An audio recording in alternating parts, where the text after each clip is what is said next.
Sirius Black hadn't tunneled his way out like Andy Dufresne in Shawshank, had he? The image amused Sagres for a moment. This was the sea, after all, so if there were a tunnel, it would have to be an undersea one. And then he set the thought aside and swept the cell with real magic.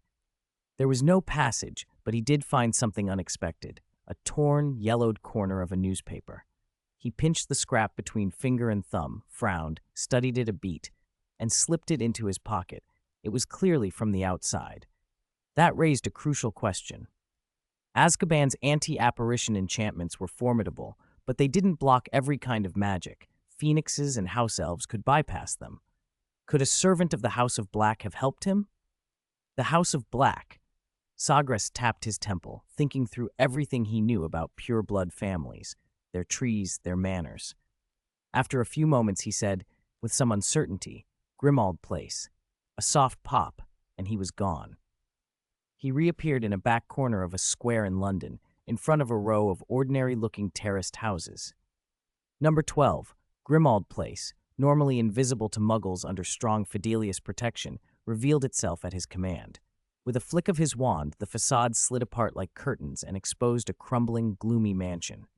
Sagres didn't bother to knock. He tapped the lock, and after a click and a brief tug of magical resistance, the door opened. A blast of damp rot hit him. The foyer was dim. A cobweb-choked chandelier hung from the high ceiling, wallpaper peeled in long strips, and blank canvases and empty frames lined the walls. The house smelled of stillness. From the gloom, a small, ancient figure sprang forth. Creature, wrapped in a ragged tea towel, ears twitching, eyes milky and full of rancor. "Who's there?" he rasped. Creature's jaundiced eyes flicked over Sagres like two dirty lanterns. "My name is Sagres Greengrass, and I'm—" "Get out! Get out! Creature commands you to get out! Uninvited filth!" the house elf shrieked, venom pouring out of him. "This belongs to the noble House of Black. Without permission from the mistress or young master Regulus, you shall not set foot here, not even dead." Sagres watched him coolly. When Creature's tirade ran on, Sagres raised his wand and spoke one word: Silencio. It was no ordinary silencing charm. An invisible hand clamped the elf's mouth shut, and a crushing force hurled him to the floor, leaving him sprawled and gasping, glaring up with furious, bloodshot eyes. Sagres didn't gloat. He ignored the twitching elf and began to search the house systematically. He moved through the dust-covered sitting room, peered under sheets in the parlor, checked the cobweb dining room and the cold kitchen. He probed with spells for any trace of Sirius, a magical signature, an unusual scent, even the faintest emotional residue, but the house yielded nothing. If Sirius had fled Azkaban and then come back to a place that could be watched, he'd be a fool. The Black ancestral home was empty. Standing in the ruined living room, Sagres glanced down at Creature, still struggling on the floor. The elf's eyes simmered with contempt. "Doesn't look like your noble fugitive is here," Sagres said lightly. He lifted the suppression charm, but the cold threat in the air made Creature shrink back into the shadows, peeking out with only the whites of his eyes showing. Sagres' voice was calm enough to be terrifying. "Answer me now. One hint of concealment or resistance, and I'll take the answers from your mind myself. Do you understand?" "You filthy half-breed. Creature will never submit to you," came the hissed reply. Sagres' mouth twisted. "A tough nut, eh? I like tough nuts." He flicked his wand. The tip flared red, flesh-stripping. A high, ugly scream tore from Creature, as if invisible blades grazed his skin. He curled, convulsed, and the sound dwindled into whimpers. Sagres let the pain continue until the screams had dwindled to broken sobs. Then he eased off. "You don't seem very tough now," he said coldly and leaned in. "Have you seen Sirius Black recently?" "No, I haven't seen him in years." Creature's voice came out as a cracked whisper. Sagres' wand traced a faint line of legitimacy. The memory surge confirmed the elf's panic and truthfulness. There was nothing else to glean. The lead was dead. Sagres left the house without a backward glance. Once outside on Grimmauld Place, he considered the two dead ends he had: Azkaban and the Black family home.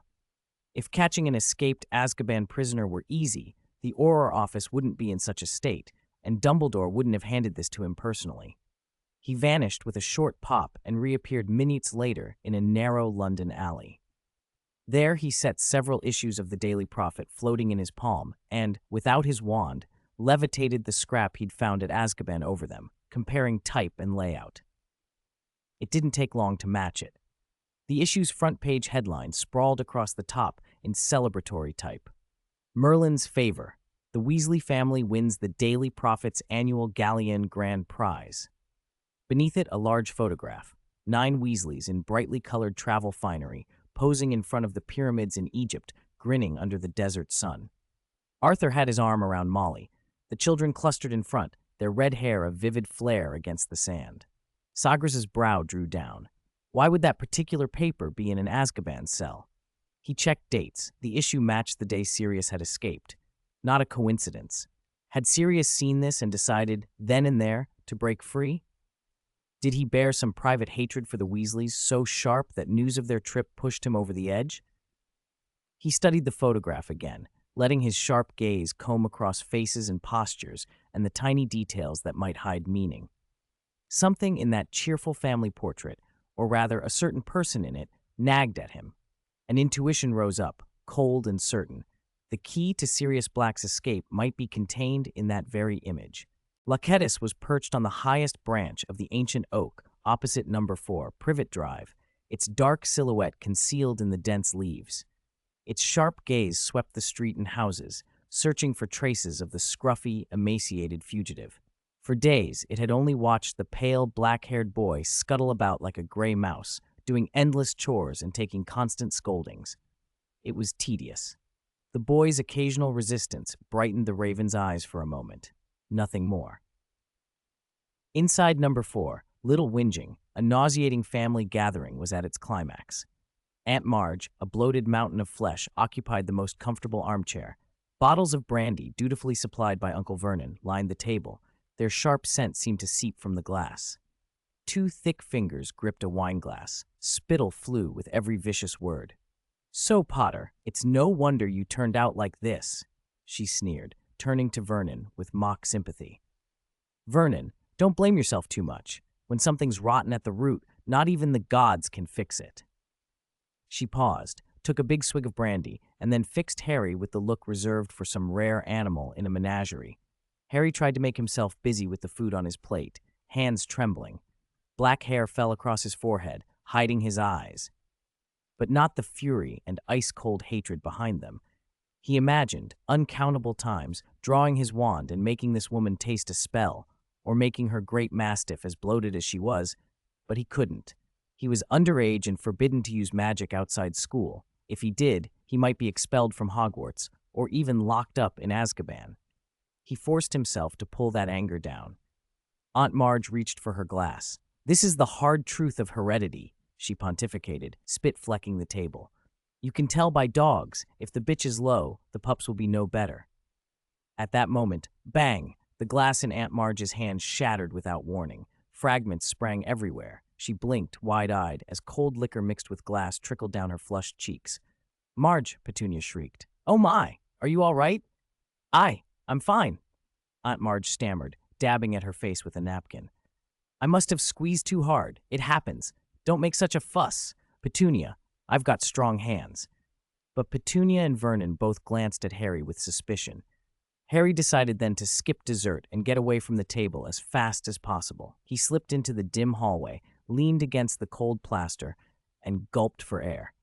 He hadn't lost his temper like that in a very long time. It couldn't happen again. He calmed himself, counting off reasons and consequences. A glance out the window stopped him.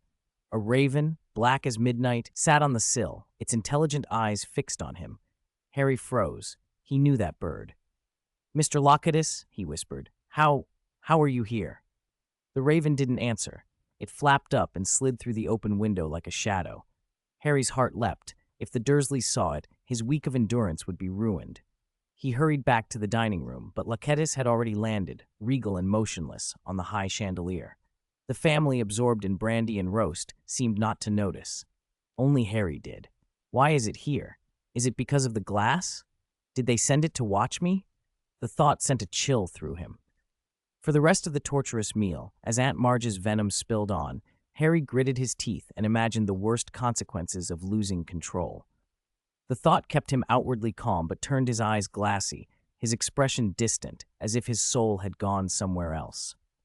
Tsk, tsk, Aunt Marge clucked, narrowing her eyes at Harry before turning to Dudley with a flattering smile. A strapping lad like Dudley is much nicer to look at. Look at his build. He'll be as burly as his father. Vernon, pour me another. This is excellent wine. Her fat head pivoted back to Harry, her gaze sliding over him like a cold tongue. Harry's chest tightened. And look at you, she said, stuffing a large piece of meat into her mouth, then pointing her fork at him with disgust. Scrawny and rat-faced with that pathetic look, just like some dogs. Last year I had Colonel Faber's drown one. It was as thin as a mouse, sickly and weak, clearly a bad breed. Harry counted silently. I must resist. If I do magic, they'll expel me. Azkaban, Azkaban, Azkaban. He clamped his jaw so hard he tasted iron. Marge went on as if she had not been told to stop. A bad seed is a bad seed. It will show itself sooner or later. She tossed her bones to the floor. The fierce bulldog scrambled over them and chewed happily. Marge patted her sister Petunia's bony hand with her palm. Petunia, I'm not talking about your branch of the family. It's that sister of yours. Tsk, what a disgrace. And now look, the punishment is sitting right before our eyes. Harry kept his gaze fixed on his plate, Marge's words drilling into him like spikes. The taste of rust filled his mouth. And that James Potter, she slurred, gulping brandy and letting it spill on the tablecloth. I heard he didn't even have a proper job before. That's right, Vernon piped up nervously, glancing at Harry. No job. I knew it. Marge crowed, slapping her thigh, taking another gulp, wiping her mouth with her sleeve.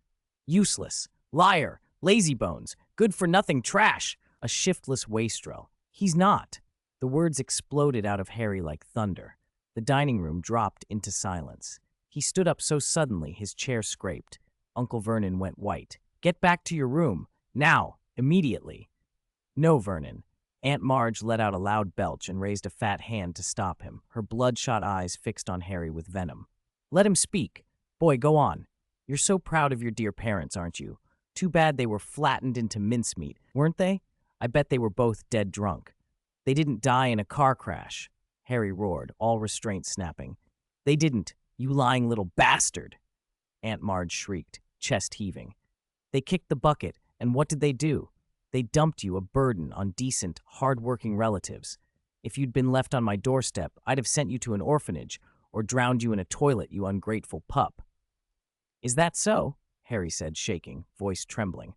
Then I'd rather have grown up in an orphanage. Shut up, Uncle Vernon barked, eyes narrowing in a silent, brutal threat. Say another word, and I'll... At that moment he froze.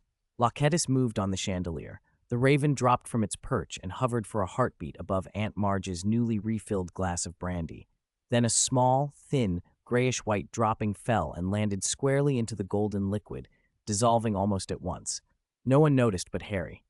Aunt Marge, sensing a pause, smiled a triumphant, cruel smile, lifted the enhanced brandy to her lips, and took a long swallow. Harry clenched his jaw to stop a laugh. Marge's face changed as soon as the liquid hit her tongue. Her brow knitted, confusion creased her features. She looked at the glass, then at the family, wondering why the wine tasted wrong. She opened her mouth to continue her insult, but only hoarse gurgles came out. The smug smile froze, replaced by growing horror. She slapped at her throat and choked, face flushing from crimson to purple, but the sounds that came were nothing but useless splutterings. Marge, Marge, are you choking? Vernon stammered, his smile vanishing. Oh my, Marge, Petunia cried, panicking. Quick, drink some water.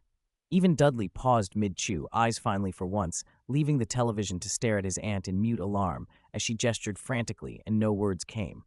Harry's eyes widened. He watched the mute struggle, then slowly turned his gaze to the raven, preening on the chandelier. Loquetus looked back at him with a cold, pleased glint in its black eyes. The shock in Harry's chest gave way to a bright, indescribable joy. He forced down a laugh, lowering his head, but his shoulders shook with restrained mirth. To watch this ignorant, malicious woman suddenly robbed of her voice, he found it, awful as it was, wonderfully satisfying. Aunt Marge thrashed in her chair like a startled hippopotamus, clawing at her thick neck and making horrible gurgling sounds. Her face had gone from a reddish-brown to a dark, purplish color. Her little eyes were wide with terror, fixed on Harry as if he were the cause of it. Vernon and Petunia were in a panic. "Marge, breathe, deep breaths."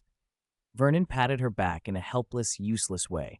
The gurgling only grew worse, and she nearly overturned the chair. "Water! Bring water!" Petunia screamed and bolted for the kitchen, fumbling in a panic. Dudley sat frozen, his fork clattering onto his plate, staring at the madness and then at Harry as if he couldn't understand why his cousin's mouth kept twitching. "It was you," Vernon exploded, his face flushed a violent purplish red, his tiny eyes burning. "You did this, you little trickster. Fix it this instant, or I'll—" "Or what?" Harry looked up, his voice cold and flat as a cellar stone. The suppressed amusement was gone. In its place came 10 years' worth of anger and a sudden, fierce steadiness. "Beat me senseless? Like you just threatened?" He took a step forward, his gaze sharp. "No, I didn't do it. But I wish I had." He looked pointedly at the dark shape perched on the chandelier. Loyalties tilted its head. Its obsidian eyes flashed with an inhuman glint in the dim dining room. Vernon followed his gaze, but saw nothing but a chandelier, blinded by fury and the sight of his wife's panic. "Don't try to scare me with your tricks," Vernon spat. "I know it was you. Make her speak, now, or out you go." "Do you think I want to stay in this hell?" Harry's voice rose suddenly. The humiliation and rage he'd held down for so long burst out. "Listen, Dursley, no, I didn't do it. But even if I had—" He paused on purpose, enjoying the look of horror on Vernon and Petunia's faces. "She deserved it. Every nasty, poisonous thing she said." "Give her voice back," Vernon shouted. "I can't," Harry said, pointing at Aunt Marge, who was still thrashing, tears and snot running down her face. "Besides, her voice now sounds much prettier than it ever has. It's probably the nicest sound I've heard at number 4, Privet Drive." "You," Vernon's lips trembled with fury. He pointed at Harry, unable to finish the sentence. He had never seen his nephew like this, defiant and dangerous. "Get out, you ungrateful little—" "Get out!" Harry sneered. He swept a look over Petunia's white face and Dudley's frightened stare. "Fine." He didn't wait for another word. "You kept me in a cupboard and treated me like dirt for over 10 years. You expect gratitude? Dream on. I'd rather sleep in a gutter in Diagon Alley than spend another second in this stinking house." Without another glance, he turned and strode up the stairs. Anger burned in his chest, mixed with a fierce, almost electric relief. Behind him, Vernon roared, "Don't you dare leave! If you go, don't come back!" Harry shouted over his shoulder without slowing. "Gladly." He ran to his bedroom. Dudley's broken toys scattered everywhere, grabbed Hedwig's empty cage from the bedside table, and yanked open the bottom drawer of his wardrobe. Everything he owned was crammed there. A few shabby clothes, his Hogwarts textbooks, his wand, the bag with the invisibility cloak, and the handful of chocolate frog cards his classmates had given him at the end of term. He shoved them into his trunk as hastily as he could, his wand clutched tightly in his hand. Its cool wood felt steadying against his palm. From downstairs came a chaotic chorus.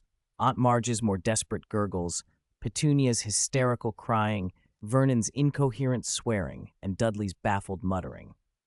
Harry slung the trunk over his shoulder, took Hedwig's cage in the other hand, and went down. He didn't even glance into the dining room. Aunt Marge sagged in her chair as Vernon tried uselessly to pour water down her throat while it ran everywhere. Petunia shrieked when she saw him coming. "Get out! Get out now, you devil!" she screamed. Vernon's shout echoed behind her, but his eyes were openly terrified. He didn't move to stop Harry, only waved his fists in a helpless show of menace. Harry walked to the front door. As his hand closed on the doorknob, a dark shadow slid elegantly across the dining room doorframe and settled on his shoulder. Loyalties had arrived. It folded its dark wings, steady and cool, its black eyes sweeping the Dursleys like an amused spectator. It cocked its head toward Aunt Marge and gave a short, mocking caw. Harry didn't look back. He pulled the front door wide, and the cool night air flooded in, smelling of summer and freedom. He stepped out onto the path of number 4 Privet Drive and slammed the door with all his strength behind him. The slam sounded like a final punctuation, a solid cut against the noise and shame inside. Night fell over Privet Drive, street lamps throwing weak pools of light. Harry stood on the pavement and took a deep breath, feeling lightheaded from relief and a strange, uneasy thrill. The raven on his shoulder cawed twice, almost as if enjoying it. He had no idea what would come next, only that he could not go back. Hogwarts didn't start for nearly a month. Diagon Alley was an option if he could get to Gringotts and access his parents' galleons, but he'd never been there alone. The Burrow would welcome him, but the Weasleys were away in Egypt. Hedwig had been sent away. The few Muggle coins in his pocket wouldn't buy a ticket to London. And he had no owl. "Mr. Locatus," he said softly into the quiet street, his voice much steadier than he felt. "Where do we go now?" The raven made no sound. It stared into the dark stretch of street ahead with those unfathomable black eyes. For a long moment, nothing happened. Then, in the shadow beyond the reach of the streetlight, the air seemed to ripple. A tall, slender figure stepped out of the darkness without a sound. He looked calmly at Harry and the bird, and Locatus, with a small, eager caw, flew from Harry's shoulder in a black streak and settled obediently on the man's raised arm. "Clever, Locatus," the man said. His voice was smooth and unshaken. The sound of it made something inside Harry relax. He let out a quiet, involuntary sigh of relief. Chapter 184, The Bait, Professor Greengrass. Harry gasped, his taut nerves inexplicably easing at the sight of the familiar, trusted teacher. "You're really here. And Lockie's." Sagres's long fingers gently smoothed Lockie's jet-black head as his gray eyes dropped to Harry. "Good evening, Mr. Potter." His voice was deep and steady. "Lockie's deviated from his assigned orders, and I needed to handle that personally. But it's not the only reason I'm here." He paused, looking Harry squarely in the face in a way that made Harry stand a little straighter. "There is extremely serious news directly concerning you that the Ministry has not yet made public. I believe you have the right to know, and I require your assistance." Concerning me? Harry's heart lurched. Everything he had been worrying about, running away, the Dursleys, Aunt Marge, faded in the face of that. He respected Professor Greengrass and knew he would not dramatize. "Yes," Sagres said evenly. "A few days ago, there was a breakout at Azkaban. An extremely dangerous prisoner escaped the Dementor's watch." "A breakout?" Harry was stunned. He had long heard the horrors of Azkaban. "Who?" "Sirius Black." Sagres pronounced the name and watched Harry's reaction carefully. The name registered like a fragment of a headline, somewhere, once, in official announcements that described a fugitive and a dangerous man.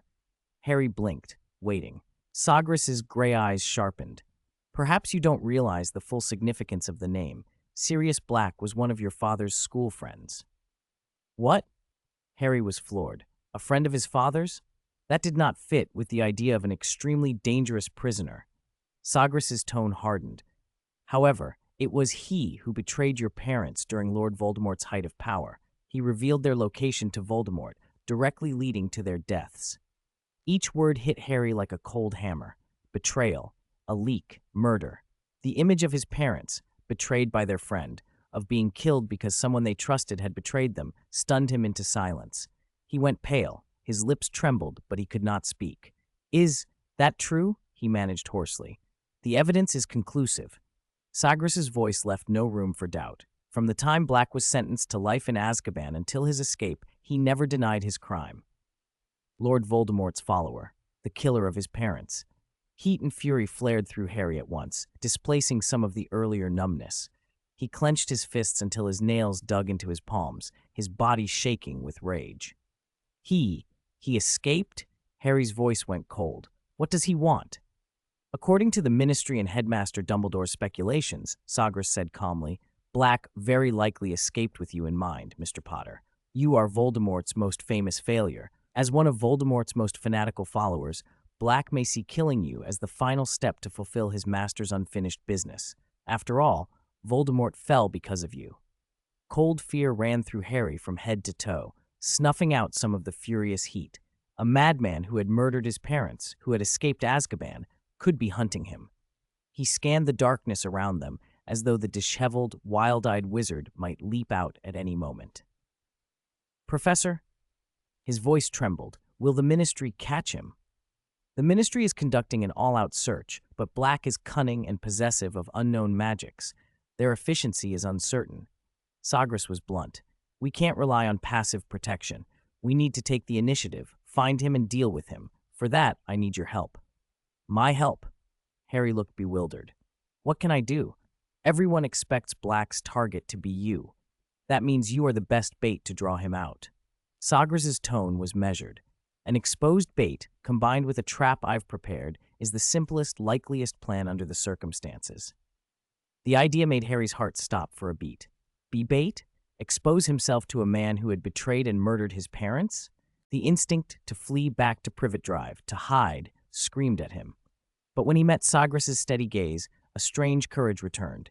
He trusted this man, trusted him as he trusted Dumbledore, and this might be his chance to catch his parents' killer. The fear hardened into resolve and a hunger for justice. Pain and apprehension flickered across his green eyes before determination took hold. What do I have to do, Professor? His voice still shook, but his eyes were steady. I'll do anything to catch him. Sagres allowed a faint nod. Good. Your courage is commendable, but you must follow instructions to the letter. Emotion is the greatest threat to the plan. He reached out, resting a hand on Harry's shoulder. First, we need a suitable place for you to be exposed, somewhere with many people and many eyes. At the word place, a sickening, stomach-turning pressure hit the space around Harry. The dim streetlights and silent roads spun, stretched, blurred as if poured into a whirlpool. Dizziness and nausea washed over him. His vision darkened, and his legs felt suddenly light. Feeling dizzy is normal, Sagres said casually. If you don't vomit, your spatial adaptation is good. When the nausea and distortion subsided, Harry blinked and took in his surroundings. He stood in a dim, damp alley. The flagstones exhaled a chill. Sagres had led him to an unassuming wooden door. Above it hung a crooked but unmistakable sign, the Leaky Cauldron. You'll stay here, Sagres said as he pushed the door open, and the smell of tobacco and ale rolled out along with a buzz of voices. And visit Nocturne Alley once a day. Leave the rest to me. Nocturne Alley? Harry said, startled. He knew it. Dark practitioners, forbidden shops. Yes. Sagres had already booked a room for him. It's a complicated place, full of dark wizards. It's the likeliest place for Black to hide or to pick up information. Harry took in the dim, noisy warmth of the Leaky Cauldron and felt as if he'd been dropped into a different world. When do we start? He asked. Tomorrow. Sagres waved a hand. Lockies will stay with you while this is happening. Understood, Professor. Harry nodded, but anxiety surfaced again. Aunt Marge. He remembered the chaos at Privet Drive, Aunt Marge's stunned silence. He worried the Ministry might come for him over it. Don't worry, Sagres said smoothly. She brought it on herself. If the Ministry questions you about it, tell them I did it. Won't that get you in trouble? Harry asked. The Ministry won't dare trouble you over it. Sagres' calm answer eased a huge weight off Harry's chest. He managed a sincere, thank you, Professor. Sagres said nothing further. He glanced at the raven. Lockies seemed to understand and flew to land on Harry's shoulder. Go, Mr. Potter. Don't worry, Sagres said, reassuring. The moment Black shows himself, I will be there. Chapter 185, Minister for Magic. The next 2 days fell into a tense, monotonous rhythm for Harry. He woke in the narrow, warm room at the Leaky Cauldron, went downstairs for a simple breakfast, then took a breath and pushed his way through the brick wall into Diagon Alley. The bustle of the alley felt like another world. He lingered in front of the Quidditch supplies window, staring at the gleaming firebolt and imagining what it would feel like to fly it back at Hogwarts. He stood outside Flourish and Blots, breathing in the smell of new books. He even marched into Fortescue's and bought a huge chocolate ice cream. The sunshine, the laughter, the familiar little magics eased the gloom in his chest for a while. But the afternoons were the real test. As daylight faded and Diagon Alley quieted, Harry would head toward that dark, narrow side street, the entrance to Nocturne Alley. The minute he crossed the threshold of damp cobbles, the air seemed to lose 10 degrees. Light was squeezed nearly to nothing between crooked, towering black-fronted shops. The smell of strange potions and questionable creatures hung thick. There was no laughter here, only low, ill-intentioned conversations and horrifying displays in the windows. Shrunken heads, giant black spiders, crystal balls pulsing with eerie light, and greasy, vaguely labeled potion bottles. Everyone he passed wore tattered cloaks and wide-brimmed hats pulled low, hurrying along with greedy, wary eyes. At times, Harry felt cold stares slide along his back like snakes. He saw shopkeepers with yellow teeth and leering smiles, dark wizards trading unknown items in shadowed corners. He even caught sight of an unspeakable creature's organ floating in a glass jar, opening an eye and looking at him. Loyalties sat squatted on his shoulder, its dark eyes darting and assessing like a silent sentry. Its presence comforted him. He knew the professor was nearby, watching through the raven. He straightened his shoulders and tried not to look like an easy target, but his heart pounded all the same. On that first afternoon, after nearly 2 hours in the suffocating gloom, nothing more happened than a few hostile glances. Harry practically ran out of Nocturne Alley. By the time he staggered back into the leaky cauldron, his back was soaked with cold sweat. Loyalties circled once among the low beams of the pub, checking things over in the usual deliberate way. Harry had no wish to linger. He wanted his room and to catch his breath. He pushed open the door and stopped dead. Someone was sitting in the creaky old chair by his table. "Harry, I am Cornelius Fudge, Minister for Magic," the man said, springing to his feet with a beaming, relieved face. "Seeing you safe and sound lifts such a weight off me." Hello, Minister." Harry was still dazed, not expecting the minister to be waiting in his room. Fudge stepped in and, without warning, grabbed his arm. The metal prosthetic limb that replaced Fudge's hand was hard and cold, surprisingly strong. It pinched Harry's bones painfully, but he didn't dare pull away. "Ah, Harry," Fudge sighed, hauling Harry to sit at the table as if he might bolt. "You've given us all such a fright, running away from your aunt and uncle like that. I thought—" He broke off, a faint anxiety flickering in his watery eyes. Harry noticed the metal arm again. He recalled Ernie mentioning that Fudge had told the prophet the injury happened while protecting students at Hogwarts. Who he'd protected remained unclear. The image made the minister look stranger to Harry. "You've been here all afternoon," Fudge said, finally loosening his grip and picking up a cold shortbread from a plate. His tone, though, was accusatory. Harry opened his mouth to explain, but Fudge went on. "Want some? But first, I must tell you something." He bit off a piece of shortbread and spoke hurriedly, words tumbling together. "The accidental magic reversal squad that went to Privet Drive yesterday were wholly unhelpful with your Aunt Marge's condition. She's been left mute, and her teeth have fallen out. We had to modify their memories. Now they recall nothing. No trouble caused." He waved it away as if it were trivial. Harry opened his mouth again and then closed it. Fudge didn't wait for any reply. "You're very clever, Harry," he said, his tone softening into a patronizing kind of praise.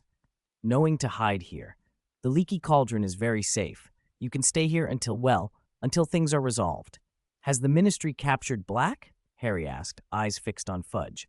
The minister's face twitched, his smile instantly stiffened and awkward. "What? Oh, you've heard, too?" He rubbed his hands together, eyes skittering. Not yet, but it's only a matter of time.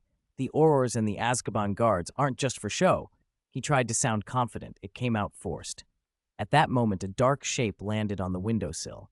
Loyalties had returned. The raven's cold eyes swept over the room and lingered on Fudge as if he were nothing but a piece of furniture, then turned indifferent. Fudge's reaction was the opposite. He gasped as if struck by a snake, staggered back, hit the table, and went pale. Almost without a sound, a figure slid out of the shadows into the center of the room. Sagres had appeared. Harry saw beads of cold sweat form on Fudge's forehead. "Long time no see, Minister." Sagres's gaze rested calmly on Fudge. Fudge froze, as if petrified. He hastily hid the ornate metal arm behind his back and forced a strained, fawning smile. "Ah, it's true, long time no see, Professor Greengrass." His voice was thin and tight. "I was about to come and find you," Sagres said, casually conjuring a high-backed chair and seating himself as if he owned the place. "This saves me the trouble." Find me?" Fudge wiped at the sweat on his face with a trembling sleeve. Is there something you need?"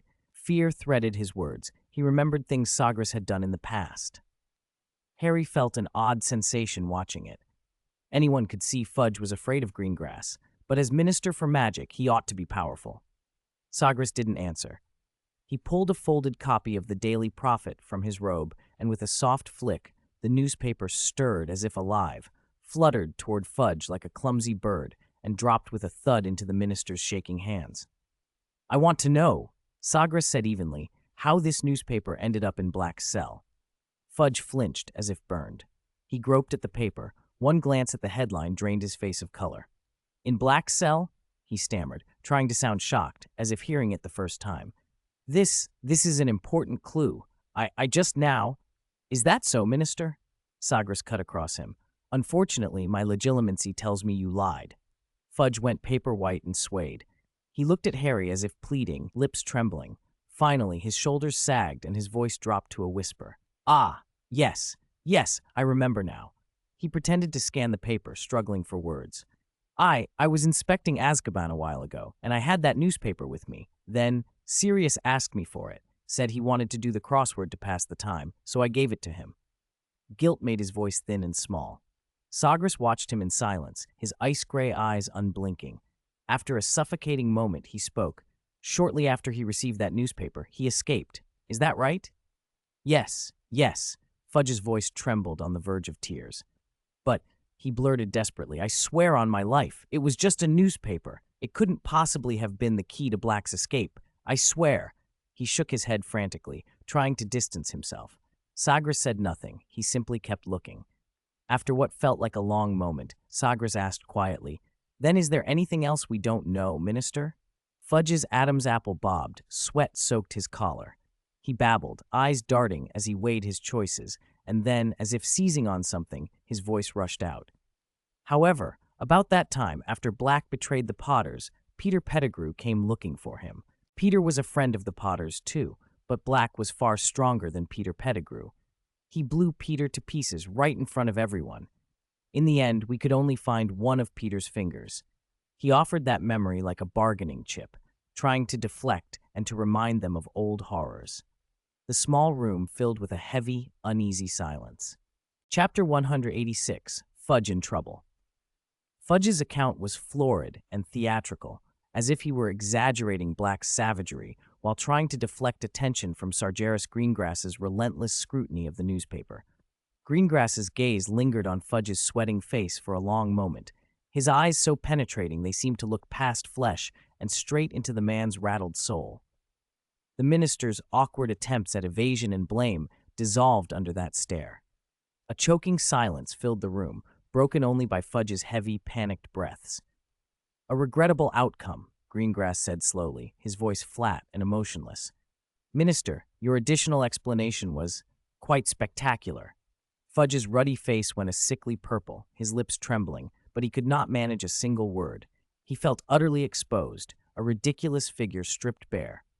Leave now, Greengrass waved, and the wooden door swung open without a sound. I'm sure the ministry has many important matters that need your attention.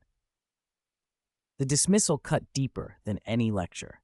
Greengrass wasn't even looking at him. The deliberate indifference stung more than direct reproach. Fudge lurched toward the door, humiliated and oddly relieved at once. He didn't dare look back at Greengrass or at Loyalties, the raven perched on the windowsill that seemed to regard him with cold amusement. He squeezed out of the office in a fluster, not bothering with a proper farewell. The door slammed so hard behind him that the wall seemed to shudder. Only Harry, Greengrass, and Loyalties remained inside. Harry let out a long breath and felt some of the tension drain from his shoulders. He was about to speak when he noticed that Greengrass's gaze was fixed on the closed door. In the ice-gray depths of those eyes, there was a flicker of barely concealed disgust. Professor, the newspaper, Harry began. Most likely a foolish mistake, Greengrass interrupted. A deliberate leak is possible, but unlikely. Could Black be after me? Harry asked, puzzled. That possibility cannot be ruled out, Greengrass said evenly. But Black only escaped from Azkaban after seeing this newspaper, and this paper contains neither your photograph nor your name. So, it means he might have another purpose, Greengrass said bluntly. Of course, he could still be seeking revenge on you. For now, the original precautions remain. A tapping at the window cut through their conversation.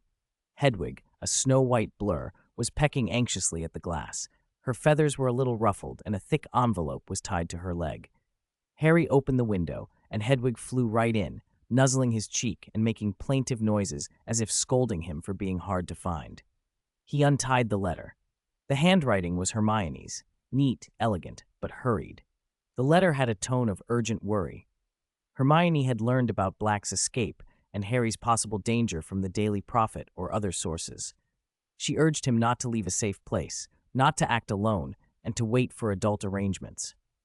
She and Ron planned to come to Diagon Alley a week before term to buy books and hoped to see him then, safe. Before Hedwig had barely landed on his shoulder, another flapping came at the window. Errol, Ron's clumsy barn owl, tumbled in and flopped onto Harry's bed, wobbling his way upright. A crumpled ball of paper was tied to his leg. Ron's handwriting was wild and emphatic, with an orange-yellow stain at one corner. Harry. Merlin's stinky socks. Black, that lunatic, escaped? And he's after you? Don't trust the newspaper. Fudge is trying to smooth things over. This is their fault. Mum and Dad are freaking out. Hermione and I are coming to London soon. We'll meet you at the Leaky Cauldron. Don't run off. Wait for us. Seriously. P.S. Percy's head boy now, even more insufferable. P.P.S. Fred and George wanted to send self-defense items, but Mum confiscated them. Reading the letters, warmth eased the chill that Black's escape had brought. He wasn't alone. When Harry looked up, Greengrass had already left the room. Only Harry, the two owls, and Loquetus remained. He picked up a quill to reply, intending to tell his friends he was safe with Professor Greengrass and that they should not worry. Down in the alley behind the Leaky Cauldron, Fudge nearly tripped on his way out of the pub and slipped through the fireplace into the cold night. The wind hit his sweating face but did nothing to clear the fog of humiliation and anger that gnawed at him like a snake. He leaned against the rough stone of the fireplace, breathing hard, not from exertion but from fear and humiliation. His right arm, an artificial alchemical limb, gleamed in the dim light, the metal knuckles cold and bright. He stared at it, his murky eyes burning with twisted fury. "Sagres Greengrass," he muttered through clenched teeth. "Who do you think you are? Some high and mighty judge?" The humiliation had lodged in him like a rotten sore. Greengrass's disdain, the casual dismissal, and that damned raven, everything fed the old, buried hatred until it flared up violently. Once the fear ebbed, only revenge remained. "You took one of my arms," Fudge growled to the empty street. "I'll take your life." He roared at the night, his voice raw and unhinged. Fear no longer bound him. It was buried under a fierce, seething hatred. A dark plan formed quickly in his cluttered mind. Dementors, those cold, hollow things from Azkaban, were under the Ministry's authority, at least in theory. As minister, he had the power to send them, or, he thought, to make them lose control for a while. Black had escaped, and Dementors were scouring the country. If Dementors were sent to sweep an area that included a certain suspicious individual, they would be likely to focus on the strongest, most tempting souls within range. They did not care for names, only for the taste of happiness. And Sagres Greengrass had been in Azkaban long enough that the Dementors would recognize him. How many of those kisses could even someone as powerful as Greengrass withstand? Fudge imagined the headlines. Hogwarts professor taken by a swarm of rogue Dementors while protecting students. What a tidy end. No one to blame, no rival left, the Dementors acting as the executioner.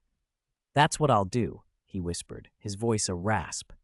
He straightened his crooked tie with his cold hand, forcing a composed expression suitable for a minister.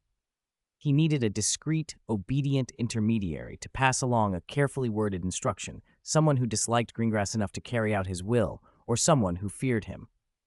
The order could not come directly from him. There needed to be a buffer, a scapegoat. One name surfaced in his mind: Dolores Umbridge, ambitious, ruthless, and bitter. He'd heard Greengrass had once cut off one of her fingers. That would make her the perfect instrument. Fudge sank back into the cold leather of the chair he'd found outside the pub, eyes closed, the corner of his mouth twitching up into a malicious smile. He could already imagine Greengrass falling among a flock of Dementors. The fear that had clung to him was gone, replaced by the thrill of revenge. In the darkness, his alchemical arm gleamed with an even colder light. Chapter 187. The trio reunites. The next day, the weak sun struggled through London's perpetual thin fog, casting a meager light across the grimy windows of the Leaky Cauldron. Harry woke early as usual and had a simple breakfast at the pub. The oppressive feeling left by Fudge the night before hadn't completely faded. But the news that Ron and Hermione were coming gave him a faint, steady hope. He slung his backpack over his shoulder, his wand hidden in his sleeve, ready to draw. Mr. Lockie's landed silently on his shoulder, its cold touch a constant reminder of his role, bait. Stepping into Nocturne Alley again, Harry's senses were sharper than the day before. He forced himself to walk slowly, his gaze casually sweeping the dim shop signs and the deep recesses of the alley. He could feel countless eyes on him, full of scrutiny, greed, and undisguised malice. Some glances lingered on his lightning scar, then shifted into something more complex and dangerous. Mr. Lockie sat on his shoulder, its obsidian-like eyes scanning the surroundings, turning its head as if analyzing every suspicious figure. Harry's heart hammered. The hand holding his wand was slick with cold sweat. Every cold gust that breathed out of a dark doorway made him flinch, convinced a wild-eyed shadow would leap out. He kept Sagres's words in his head. Stay vigilant. Emotions are a distraction. He worked to control his breathing and to look like an ordinary teenager, merely curious about dark arts trinkets, though his green eyes betrayed his tension. He passed Borgin and Burke's eerie window display, detoured around a cluster of wizards whispering deals who fell silent at his approach, and paused at a stall piled with rusty cauldrons and strange roots where an old, toothless witch laughed hoarsely and appraised him like merchandise.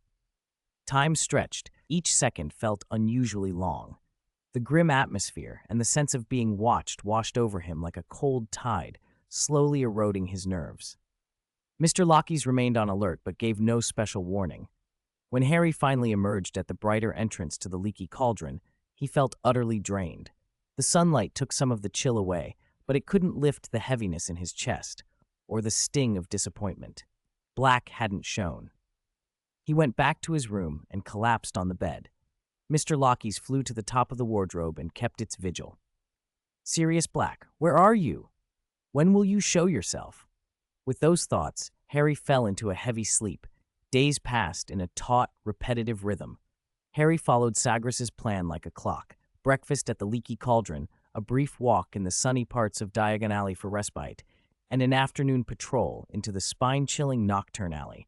More than 10 days of the same routine, 10 days of apparent futility. Every time he entered Nocturne Alley, he felt watched. That constant scrutiny made the hairs on his neck stand up. Mr. Lockie's was his only reassurance. Its dark eyes seemed to say, "Professor is watching." He forced himself to hold his head high and to walk as steadily as possible, but his heart pounded whenever malicious whispers or cold glances brushed past. He dared not linger in front of any strange shop, let alone go inside. He drifted like a lost shadow along the narrow cobbles. He restrained his urge to spend. The mountain of gold in his Gringotts vault felt like a distant dream. In Diagon Alley, he bought only basic provisions and the cheapest ice cream, his only luxury permitted each day, and steered clear of tempting displays, especially the firebolt that haunted his nights. That very restraint, so out of place for a teen in the busiest wizarding shopping street, drew attention in the shadows. A boy who showed up at the same times for over 10 days, who lingered briefly in the sunny areas, yet repeatedly ventured into Nocturne Alley. It was odd. Stranger still, some had seen him leave Gringotts with a bulging coin pouch, enough to seed certain greedy thoughts. This afternoon, the sun was lazy over Diagon Alley. Harry paused as usual at the entrance of Flourish and Blots, breathing in the smell of ink and staring at the new term textbooks in the window. He didn't buy ice cream that day. His only thought was to begin his afternoon patrol quickly. He didn't notice two familiar figures emerging from the candy-scented shop next to the bookstore, bearing a large stack of new books. "Hey, is that Harry?" Ron called, pointing at the slender back that was about to turn and leave the bookstore entrance. Hermione followed his gaze and caught only a quick glimpse of Harry's profile disappearing into the crowd toward the dark, narrow mouth of Nocturne Alley. The surprise on their faces froze when they saw where he was heading.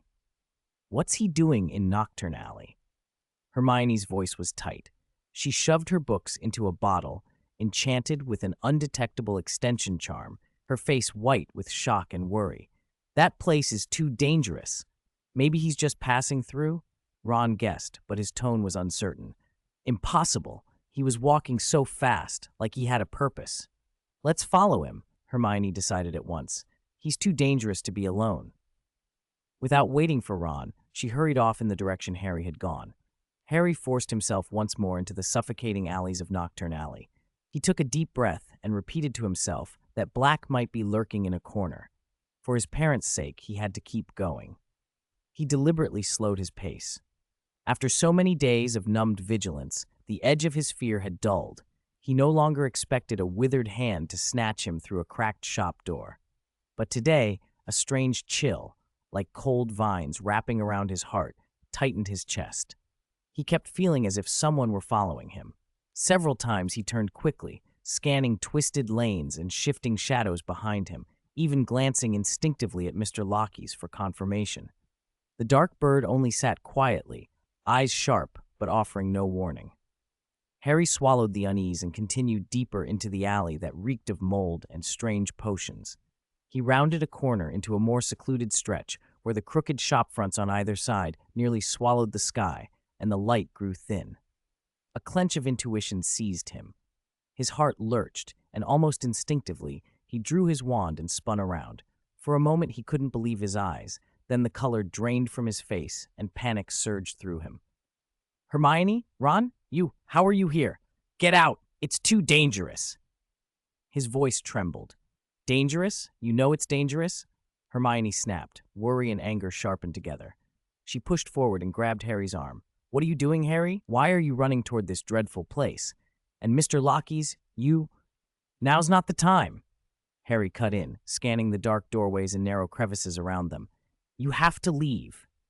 A cold, snake-like voice drifted from the shadows before he could finish. Did you hear that? They want to leave. Tall, burly figures seemed to peel out of the darkness or condense from the foul air itself. They moved to block the path the three had come from and the narrow exit beside them. Greasy, dark cloaks wrapped their bodies. Their hoods were pulled low, revealing only the lower halves of hideous faces, twisted scars, yellowed teeth, and greedy sneers. Chapter 188, Fighting is Fun. Look who it is. The wizard blocking Harry's path had a voice like sandpaper. The famous Harry Potter, taking a stroll in Nocturne Alley again? You've got some nerve, kid. Tsk. The scarred man's rasp was full of mockery. Our little savior is thoughtful, even brought 2 snacks. His sinister gaze swept over Hermione and Ron and lingered on Hermione's hand as she reached for her wand.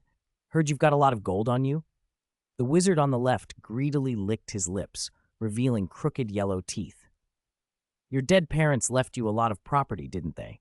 How about sharing some with your uncles? Harry felt his blood run cold. These weren't Blacks, just a few dark wizards after money and prey. Fear wrapped around him like a cold viper. Professor Greengrass's plan hadn't accounted for street thug dark wizards. We don't have any money, Harry said, voice trembling. No money? The scarred man scoffed, stepping closer. The stench of alcohol and sweat washed over them. Who'd believe that? We'll find out when we search you. A calloused, filthy hand darted for Harry's pocket. Wait, Harry backed up, thinking fast. All my money is at Gringotts, a huge pile of galleons. I'll give it all to you if you let us go. Is that so? Fine, kid. The scarred man grinned and took 2 more steps forward. But your friends stay here as insurance. Harry's heart sank. The worst had happened. Hermione and Ron were being dragged into this. He instinctively moved to put them behind him, wand already raised.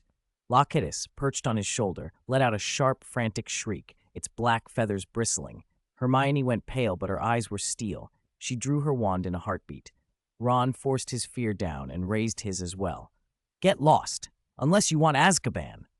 Azkaban! The scarred man laughed like it was the biggest joke. In this alley, the Ministry of Magic means nothing. A sickly green light gleamed at the tip of his wand. Hand over everything, valuables and wands. Or, he jerked his wand, the green light pointing at Hermione like a snake. We'll start with this little witch. The air seemed to harden. Death chilled the narrow alley. Several experienced dark wizards formed a loose circle, wand tips flickering with dangerous light, fixed on the 3 students, just as the scarred man's wand began to swing and that awful spell was about to be cast. Expelliarmus! Hermione's cry, thin with fear, unleashed a precise flaring red jet aimed straight for the scarred man's hand. Impedimenta! Harry shouted at the same time, throwing up an invisible barrier in front of Hermione. Ron found his courage and fired a stupefy. The battle burst out in the gloom, where sunlight never reached. Spelllight tore through the dark, death's shadow loomed. But the power gap was obvious. The scarred man flicked his wrist and easily deflected Hermione's Expelliarmus. The stocky wizard stumbled but avoided Ron's stupefy. The tall, thin man already had his wand aimed at Harry. A malignant purple-black light hissed toward him. Harry's pupils pinched. He rolled, the curse whistling past his side. He answered with a backhanded reducto. The red beam slammed into the scarred man's chest and sent him flying into a corner of the wall. "Ron, protect Hermione," Harry called, throwing up a shield charm to block a red spell coming from his side. Ron understood and fired an impedimenta to cover their backs. "Hermione, don't be afraid," Harry added, darting for an opening. He didn't actually know if Professor Greengrass was watching. He only wanted to shake his friends out of fear. Hermione hadn't heard his words, but when Harry had said protect Hermione, she'd known what to do. "Bombarda!" Hermione shouted. A blazing yellow bolt shot from her wand straight at the shadow in the corner. Boom! The explosion blew a huge hole in the wall of a nearby shop. Bricks and dust rained down. The tall, thin, dark wizard vanished in the blast. Hermione pressed on without hesitation. Incendio! Flames roared up through the gap, engulfing the ruined shop and driving back the suffocating darkness, casting flickering light and monstrous shadows. The scarred man crawled up from the corner, dust-caked, and raised his hand. "Flesh to stone," he spat. Harry and Ron's defenses were quick. Harry rolled in front of Hermione, as if he'd thrown himself between her and the spell. A steady protego took the full force. The barrier shattered against the curse, and the scarred man's spell whistled by. "Stupefy," came a voice. "Incarcerus!" Ropes of tough magic sprang from nowhere and coiled around the scarred man like serpents, binding him hard. At the same time, a diffindo from behind was deflected by Ron's timely shield charm. "Expelliarmus!" Harry turned and fired at the stocky wizard. The red jet struck, and the bulky man's wand flew from his hand. Ron followed immediately with a Petrificus Totalis. The stocky wizard stiffened, rigid as a board. Hermione's Reducto thundered in, and the petrified mass shattered into a cloud of dust. From the flames, a ghastly green beam hissed. "Avada Kedavra!" It streaked for Hermione's heart. In a heartbeat, Harry yanked Hermione toward him. She stumbled, the green light missed by the width of her hair, and seared into the dark. In the dust and derelict rubble, the other two dark wizards lunged for the bound, scarred man. A relatio loosened the magical ropes. Ron seized the opening. "Bombarda!" he roared, an exploding curse detonating where the dark wizards had been. Boom! A thunderous blast filled the alley with smoke and falling debris. Harry and Ron held their positions while Hermione summoned a gust of wind to clear the dust. Then, without warning, 3 Avada Kedavra beams, 3 deathly green scythes, lanced out from the swirl and aimed at the trio. The villains had somehow survived the explosion. The green lights crisscrossed. The 3 of them felt their hair lift. They crouched, but the alley was narrow, and there was nowhere meaningful to hide. In that instant, boom! The ground beneath them bulged like a living thing, surging up to intercept the fatal beams. The eruption blocked all 3 curses, and the shock sent Harry, Ron, and Hermione sprawling. Invisible threads wrapped around them and yanked them away from the blast. As they were hauled clear, they saw the bulge become a monstrous, gaping maw of earth and stone that snapped shut and swallowed the 3 dark wizards whole. Then, as if nothing had happened, the alley smoothed back into its tidy gloom. Locatus, who had watched from a rooftop, flew down and landed by Harry and the others. At the entrance to the alley stood a slender figure, calm and composed, eyes taking in the 3 stunned students. "Well done," he said quietly to the youngsters who had narrowly escaped death. "You surprised me." Chapter 189, Psychological Counseling. The gravel under Hermione's hands dug into her as she collapsed to the ground. Nausea washed over her in an uncontrollable wave, and she began to retch, tears and cold sweat mixing on her cheeks and dripping onto the cold flagstones. The life-and-death struggle from moments before felt like broken glass, each shard cutting deeper into her mind. The enormous shape of the dark wizard, caught by Petrificus Totalis, and the sight of him crumbling to dust, were burned into her memory, replaying over and over. Merlin's beard, she managed between heaves. Ron sank down beside her, pale and gasping, his wand still clutched tight, knuckles white. He glanced at Hermione, then remembered the squat man turning to dust under the blasting curses, and his stomach lurched. They tried to kill us. They used the killing curse, he croaked, half to himself, half to reassure her. Harry knelt on one knee, still trembling. The three intersecting sickly green beams of light seared his retinas. The cold, certain brush of death had left him shaken. He looked toward Sagres. The professor's calm gaze pricked at his chaotic thoughts like needles.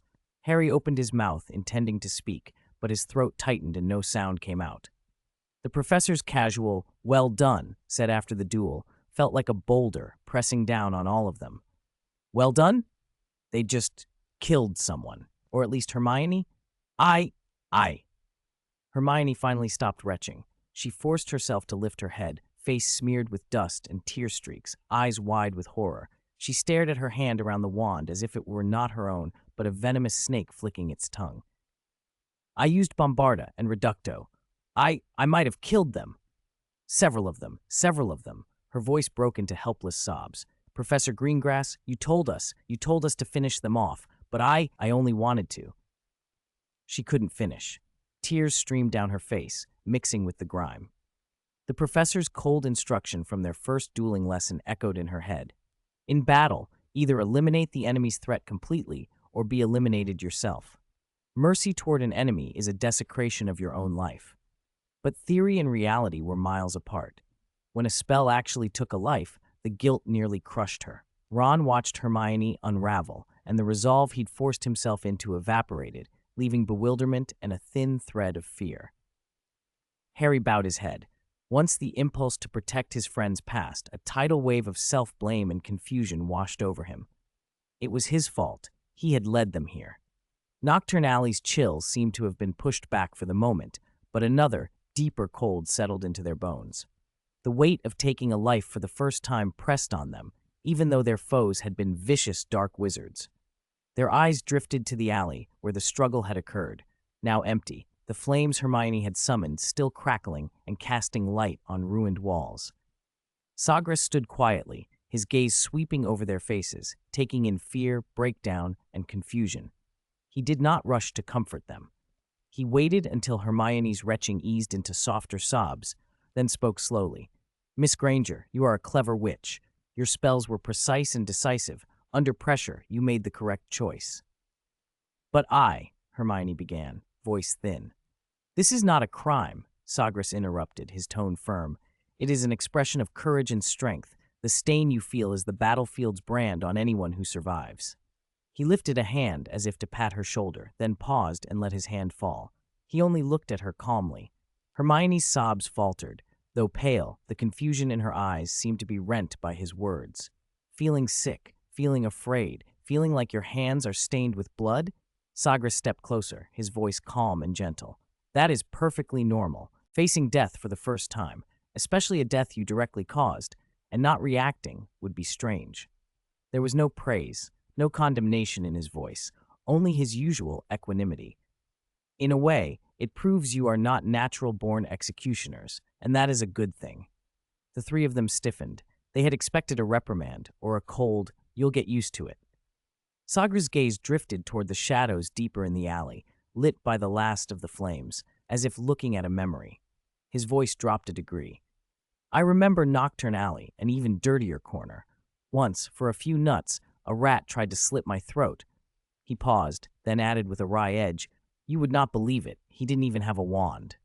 His unadorned confession made the three young wizards hold their breath. Hermione's last faint whimper died away. Only the flames crackled. Were you like us then? Harry asked hoarsely. Not exactly, Sagres said, looking back at them. But it took me a moment to ask myself, why did I have to kill him? He answered without hesitation, each word steady. Because he was going to kill me. In that instant, there were only two paths. I die or he dies. There was no third option. He waved his hand. A gust of wind blew through, and the flames in the alley died instantly. Hesitation gives him an opportunity. Weakness only feeds the opponent's greed. Another wave, and the building torn by the blasting curse knit itself back under the spell of Reparo. Without looking back, he continued, "Today was the same. What would a few ruthless dark wizards have done to you if they had caught you?" His sharp gaze swept over them, and they all tensed. Blackmail? Torture? Or, like they did the short man, turn you into dust and scatter you to the wind? Hermione shivered and hugged herself. The cold brush of the green light of death still felt fresh. On a real battlefield, in a life-or-death moment, any hesitation, any mercy toward the enemy can cost you and everyone you care about their lives. He pointed at the alley that had already been restored. Blasting them away, knocking them back, even stunning them, isn't necessarily safe. As long as they have a wand, or even a finger that can move, they could cast the killing curse the next second. Sagres lowered his hand and looked at the three of them. Scenes like this happen every day. They chose to point their wands at innocent students. If they choose that path, then death is the natural consequence of their decision. He nodded to them. You did what you had to do. They were left speechless. For the first time since the attack, the tension that gripped them loosened. After a long pause, Hermione spoke in a small voice, exhausted. "Professor, will this feeling go away?" Sagres was silent for a moment before he shook his head slowly. "No, Miss Granger, it will not disappear entirely." He looked at her as if seeing right through her. "It will become part of you, but it is not a curse. It is a mark of growth." The three of them stared at him blankly. "All right," Sagres said, changing the subject. "Mr. Loctis will escort you back to the leaky cauldron." The raven on his shoulder slid down and landed silently on Hermione's shoulder, cocking its head and fixing its dark eyes on the trio. "What about you, Professor? Aren't you coming with us?" Harry asked. "I'll be there shortly," Sagres replied. "There are still some things that need attending to." His gaze dropped to the apparently level ground. His voice was as calm as still water. "Go. Loctis will see you safely to the leaky cauldron." They exchanged looks. Their emotions were still raw and tumbling, but Sagres's measured words were an anchor, steadied the nearly capsized boat of their feelings. Harry was the first to move. He helped Hermione to her feet. She still trembled slightly. Ron hauled himself up, brushing dust from his robes. At Mr. Loctis's silent urging, they supported one another and began to walk stiffly away from the alley that had just swallowed lives, heading for the leaky cauldron. The light at the alley's mouth was a little brighter, but the shadows in their chests had not entirely lifted. After they had walked in near silence for a while and were some distance from the battle, Harry finally took a deep breath and broke the quiet. I have to tell you, I went to Nocturne Alley today, for Black." Hermione and Ron turned to him sharply, astonishment written all over their faces. "To capture Sirius Black?" Harry explained with difficulty. "I volunteered to act as bait to draw him out. Professor Greengrass was supposed to deal with him in the dark." "You're mad," Ron blurted. "Alone? As bait? That's Sirius Black." "The professor said he'd be watching." Harry's voice trailed off, threaded with annoyance. But Black never showed. Instead, a few lunatics did. He hesitated, as if to change the subject, or simply to share something to lift the weight off his chest. He told them about Aunt Marge being poisoned and silenced over the summer holiday. Hermione's attention sharpened. Her voice trembled but was full of curiosity. "Silenced?" "Yes." Harry nodded, a complex expression crossing his face, part satisfaction, part helplessness. "She drank a glass of wine that had been mixed with Mr. Loctis's excrement. After that, she couldn't speak." Excrement. Bird droppings. Ron's eyes went wide, his fear momentarily forgotten. "Merlin, did you order it? Does the Ministry of Magic know?" Harry neither confirmed nor denied. He merely shrugged. "People from the Ministry did go. They said she was completely silenced and had lost all her teeth, and it couldn't be cured. But they didn't hold me responsible." "They didn't hold you responsible?" Hermione's eyes widened in indignation, which temporarily broke through the gloom. "How is that possible? A muggle being poisoned and silenced. This violates the statute of secrecy. How could the Ministry just—" "I was surprised too," Harry said, frowning. "But Minister Fudge came to the leaky cauldron to see me, and then he left. It seems Aunt Marge being silenced isn't a big deal to them." "That's not fair," Ron erupted, part indignation, part envy. "If I poisoned some horrible aunt and silenced her, The ministry would send me to Azkaban in a heartbeat. He grinned suddenly, changing tone. Well, before that, Mum would have already killed me. She'd dig me out of the ground, for sure. He made an exaggerated choking face. The unexpected outburst was like a tiny current running through the tense air. The heavy mood around the three lightened just a fraction. Far away in Nocturne Alley, Sagres stood motionless at the entrance until their figures were out of sight. Only then did he slowly raise his wand and cast a powerful confundo on the area. For a moment, the air seemed to thicken. An invisible field enveloped the space, cutting off all sights and sounds. Then, with a casual sweep, he motioned to the spot where the three had been standing. The supposedly flat ground beneath their feet began to writhe as if a sleeping giant were turning over. Soil and gravel peeled to either side, and three faintly breathing bodies were hoisted up by unseen force and revealed. They were the three dark wizards who had been swallowed by the rock earlier: Scarface, Big Yellow Tooth, and the Strongman. Their clothes were shredded and clung to their bodies. Damp soil stuck to them, and their exposed skin showed dark purple bruises left by the crushing rocks. Their eyes were closed. Their chests rose and fell so weakly they looked like broken dolls dragged from a tomb. Sagres looked down at them with an impassive gaze, more like someone appraising test subjects than anything human. His eyes lingered on Scarface. Without hesitation, he stepped forward and touched the grime-streaked forehead with the tip of his wand. "Magic siphon!" he intoned, the low incantation carrying an undisguised intent to plunder. Scarface, just barely conscious, snapped his eyes open. They were unfocused. The only thing in them was the blank terror of being ripped apart. A wholly inhuman scream tore out of him as his body twisted and convulsed like something thrown into boiling water. He felt as if some cold, greedy force scraped his very essence free, tearing to the bones. The sustaining core of his magical being was being crushed and drained, a bit of it at a time. Sagres watched with the same cold calm. A chilling current of magic surged back along the polished shaft of his Everbloomwood wand and into his palm. The pull stung along his arm, an unpleasant tearing sensation as the stolen magic merged into the dormant reservoir of power within him. It felt like a venomous snake burrowing into his heart, but it brought a delicious sense of fullness. Scarface's scream changed from high and piercing to a hoarse, hollow sound. His convulsions slowed into spasms. The light of magic in his eyes guttered out and left a dead gray. He made only gurgling, ho-ho noises now, saliva and dirt spilling from his mouth. Sagres raised his wrist slightly and withdrew his wand. Scarface collapsed with a heavy thud, twitching slightly, then still. All magic had been stripped from him. He lay there as a muggle, a useless shell abandoned by the magical world. Sagres closed his eyes briefly, feeling the shift. The magic barrier that had been holding for years now showed the tiniest crack. His own power had increased by a small measure. He opened his eyes, calm and unfazed, as if he had merely topped up an energy reserve. Then he turned to Big Yellow Tooth. The second man had been jolted awake by the first's dying scream and the surge of magical energy. His eyelids trembled open. Blurredly, he saw the gloomy sky above Nocturne Alley, then Scarface lying pale and motionless, then the tall, gaunt figure with a wand, Sagres, looking down at him. An absolute, colder-than-death fear flooded him. He had no notion what had happened to Scarface, but he knew it was very bad. He tried to scream, to beg, to scramble away. His body felt leaden, his throat dry, and only frightened, pathetic sounds came out. He twisted and flailed, trying to distance himself from the thing that looked like death. Sagres did not meet his fear with pity. He crouched and touched the man's heaving chest with the tip of his wand. The same cold, plundering spell slid out of his mouth.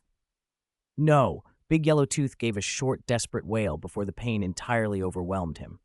He convulsed as if under the Cruciatus. Sagres closed his eyes as another torrent of stolen power flowed into him and singed along the pathways to his core. The crack in the barrier widened a fraction more. The screams faded to ragged gasps. When Sagres let his wand leave, Big Yellow Tooth slumped beside Scarface. Hollow-eyed, magic gone, reduced to a muggle. Only the strongman remained. He lay unconscious and had not seen his companion's fates. Sagres repeated the motion, wand to forehead, magic siphon. The strongman groaned and trembled, less violently than the others. Magic flowed out of him and into Sagres as before, but when the current surged into Sagres this time, a faint sting prickled inside him. The clear sense of growth he'd felt after taking the first two became blurred. The loosening of the barrier stalled. Just a little more, Sagres thought. What a pity. Chapter 191, The Big Black Dog. The alley fell utterly silent, save for the faint, ragged breaths of the three defeated dark wizards.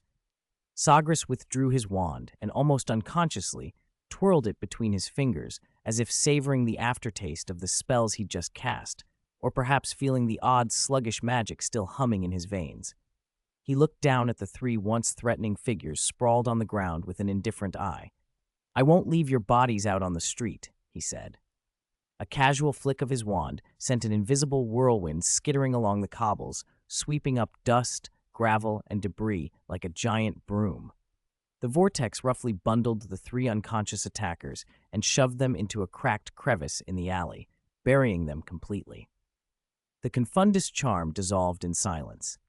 The shadows of Nocturne Alley seemed to draw a curtain across the scene, swallowing the traces of the confrontation as if it had never occurred. By the time the first murky light of morning strained through the leaky cauldron's windows, Harry, Ron, and Hermione were already dressed and waiting in the common hall. The exhaustion and panic of the previous day's fight and of Sagres's intervention had not entirely faded from their faces, but something harder had appeared in their eyes. The fear still lingered, but it was overshadowed by a stronger purpose. They were determined to find Black. "Are you sure you want to come with me?" Harry asked hoarsely. He had hoped they would stay behind. Nocturne Alley had proven far more dangerous than he'd imagined. Hermione inhaled deeply, fingers unconsciously tightening around her wand until her knuckles blanched. "Using yourselves as bait is too risky, and if Black really is there, we need to cover each other. I don't feel safe with you going alone." She could still see the green flash of the killing curse aimed at her by the scarred man. Ron's face was still a little pale, but he nodded vigorously, trying to steady his voice. "Exactly. Besides, who knows if Sagres will do what he did yesterday and show up at the last minute." He glanced at the raven perched on Harry's shoulder and left the rest unsaid. Their experience with Sagres' particular brand of protection had left its mark. Warmth mixed with guilt rose in Harry's chest. He didn't press the issue. "All right, but we'll be careful. If anything feels off, we pull back immediately." "Agreed," Hermione and Ron said at once. Crossing into Nocturne Alley again was like stepping into another world. The scent of mold and rotten herbs hit them and tightened their chests. Where the fight had taken place the night before, everything now lay ostensibly normal, but the air still tasted of dark magic. The street seemed darker than before. Shop windows displayed sights that made their skin crawl. Jars of dried bats bobbing in cloudy fluid, towers of glass eyeballs that glinted like malevolent marbles, small cages holding unidentified creatures that whined and whimperingly bared tiny teeth. Figures cloaked in tattered black peered from shadowed doorways, their glances hungry and dangerous. A battle had been fought here last night. Bodies had fallen. Everyone else seemed to treat it as ordinary. "Want some candy? Sweet oblivion," a toothless old witch croaked, poking half of her body out from a nearby recess. She held a filthy plate with several oddly colored sweets that wriggled as if alive. "No, thank you." Hermione pulled Harry and Ron away as her stomach turned. Harry glanced back with a half smile. "Professor Dumbledore might like those." Hermione rolled her eyes. Around the corner, a skeletal old man dangled a necklace made of rat bones. Ron made a face. "This place is worse than the Forbidden Forest," he muttered. "Oh, Luna might like that," Harry said under his breath. "Who?" Ron asked. "Luna Lovegood, Ginny's friend," Hermione said without looking back. "How can you be her brother and not even know who Luna is?" "Oh, her," Ron said, unconvinced. "If you'd said Loony, I'd know." He puffed out his cheeks. "But she'd really like that rat bone necklace." They walked on. A creased, hunchbacked old woman leaning against a rotten doorframe suddenly fixed her cloudy eyes on Ron. "Hey, red-haired boy," she croaked. "You have a little pet? A rat?" Ron froze. "How did you know?" He did have Scabbers in his pocket. He'd been worrying about the rat since their return from Egypt. Scabbers had been ill and thin, trembling and listless. Ron had even bought rat tonic in Diagon Alley the morning before. Maybe she saw you buy rat tonic, Hermione whispered. But Ron did not smirk. He looked at the old woman with desperate hope. Scabbers was the only pet he had, and he loved him, shabby as the rat was. The witch bared a grin that revealed nothing but gum. I saw it in my crystal ball. Poor little thing, his lifeline is very dim. Her milky eyes seemed to stare straight through the outer layers of Ron's robes to the pocket within. And I know why you're here. To find something. Something hidden in the darkness. Her voice quivered like a sinister invitation. The words slipped into their ears like cold, venomous snakes. Ron went white and clutched his pocket. Hermione's brow tightened. This woman smelled of tricks. Yet the words hidden and darkness touched the rawest part of their purpose. If Black was out there, any lead might be crucial. What do you mean? Harry asked, hand already ghosting to his wand. The witch cackled. Meaning? I can help you find it. I am a seer. She started toward a narrower dead end, almost swallowed by shadow. Come with me. I know what to do. I can help you see the truth. Very cheap. Temptation lay thick in her voice. The three exchanged a look. Reason told them it was a trap, but the worry for Scabbers and the desperate need to find Black tugged them forward. Let's check it out, Ron said through clenched teeth. What if she really knows something about Black? This is too dangerous, Hermione hissed. It could be a clue, Harry said. His obsession overrode his caution. We'll be careful. If anything's wrong, we leave. Stepping into the dead end, the air grew fetid. Light from the high walls above barely penetrated. The narrow passage terminated in a moss-stained wall. The old woman stopped at the base of it, and for a moment, the silly smile drained from her face and was replaced by something sharp and hungry. Her hunch straightened. The croak in her voice turned cold. All right, you little brats, she snapped. Hand over everything valuable and your wands. Save this old woman the trouble. She thrust out a withered hand from beneath her robe. Long, blackened nails like claws gleamed. A trap. The trio spun, wands drawn and backs to each other, hearts hammering. Caw! Loquetus let out a short, alarmed cry from Harry's shoulder. Stupefy, Ron began, but his voice faltered. Petrificus totalis, Hermione shouted faster. A ribbon of blue light shot toward the witch, but she moved with unnatural speed, sliding aside like a phantom. Hermione's spell struck the wall with a dull clack. At the same time, the witch's lips moved in a wet, rapid chant. A foul, black gust, stinking and thick, lashed toward Hermione like a whip. Protego. Harry threw up a shield charm. The ward shuddered under the blast, fizzing and hissing as the corrosive energy licked at it. Be careful. Her magic is poisonous, Harry warned, panic rising in his voice. Then, without warning, a huge, swift shadow dropped from the ledge above them, bringing with it a rank, animal stench. It struck the witch from behind with brutal force. Woof! The cry that erupted in that narrow space was neither human nor wholly animal, but the impact was unmistakable. The shadow slammed into the witch's back and sent her sprawling to the ground. She screamed, a thin, high sound, and her wand flew free from her grasp. A massive black dog stood where the shadow had fallen. Its fur was matted and filthy, its muscles rippling under coarse hair. It seized the witch by the shoulder with teeth that found purchase as if she were nothing but a scrap of rag. It dragged her across the gravel and filth like a sack, tearing chunks of cloth and flesh as it bounded toward the deeper darkness of the alley. Let go of me, you damn beast, the witch shrieked. Her screams and the low, feral growls of the dog mingled and then faded as they were swallowed by Nocturne Alley's deeper shadows. Chapter 192, The Eve of the New School Year. Silence fell over the dead end as if a curtain had dropped. Only Harry, Ron, and Hermione remained, pressed against the cold brick, faces pale and breaths coming in ragged gasps. Their wands still pointed toward the mouth of the alley where the old witch had vanished, their hearts hammered in their chests as if they might leap free.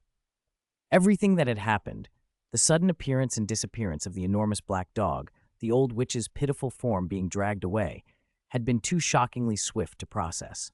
Merlin's beard. Ron trembled. What was that thing? A huge black dog? Hermione's voice shook too. She fumbled for an explanation. Did it save us? Or was it attacking her? Harry kept his gaze fixed on the darkness at the alley's entrance, palms slick with cold sweat. The dog gave him an inexplicable unease, even more than the witch had.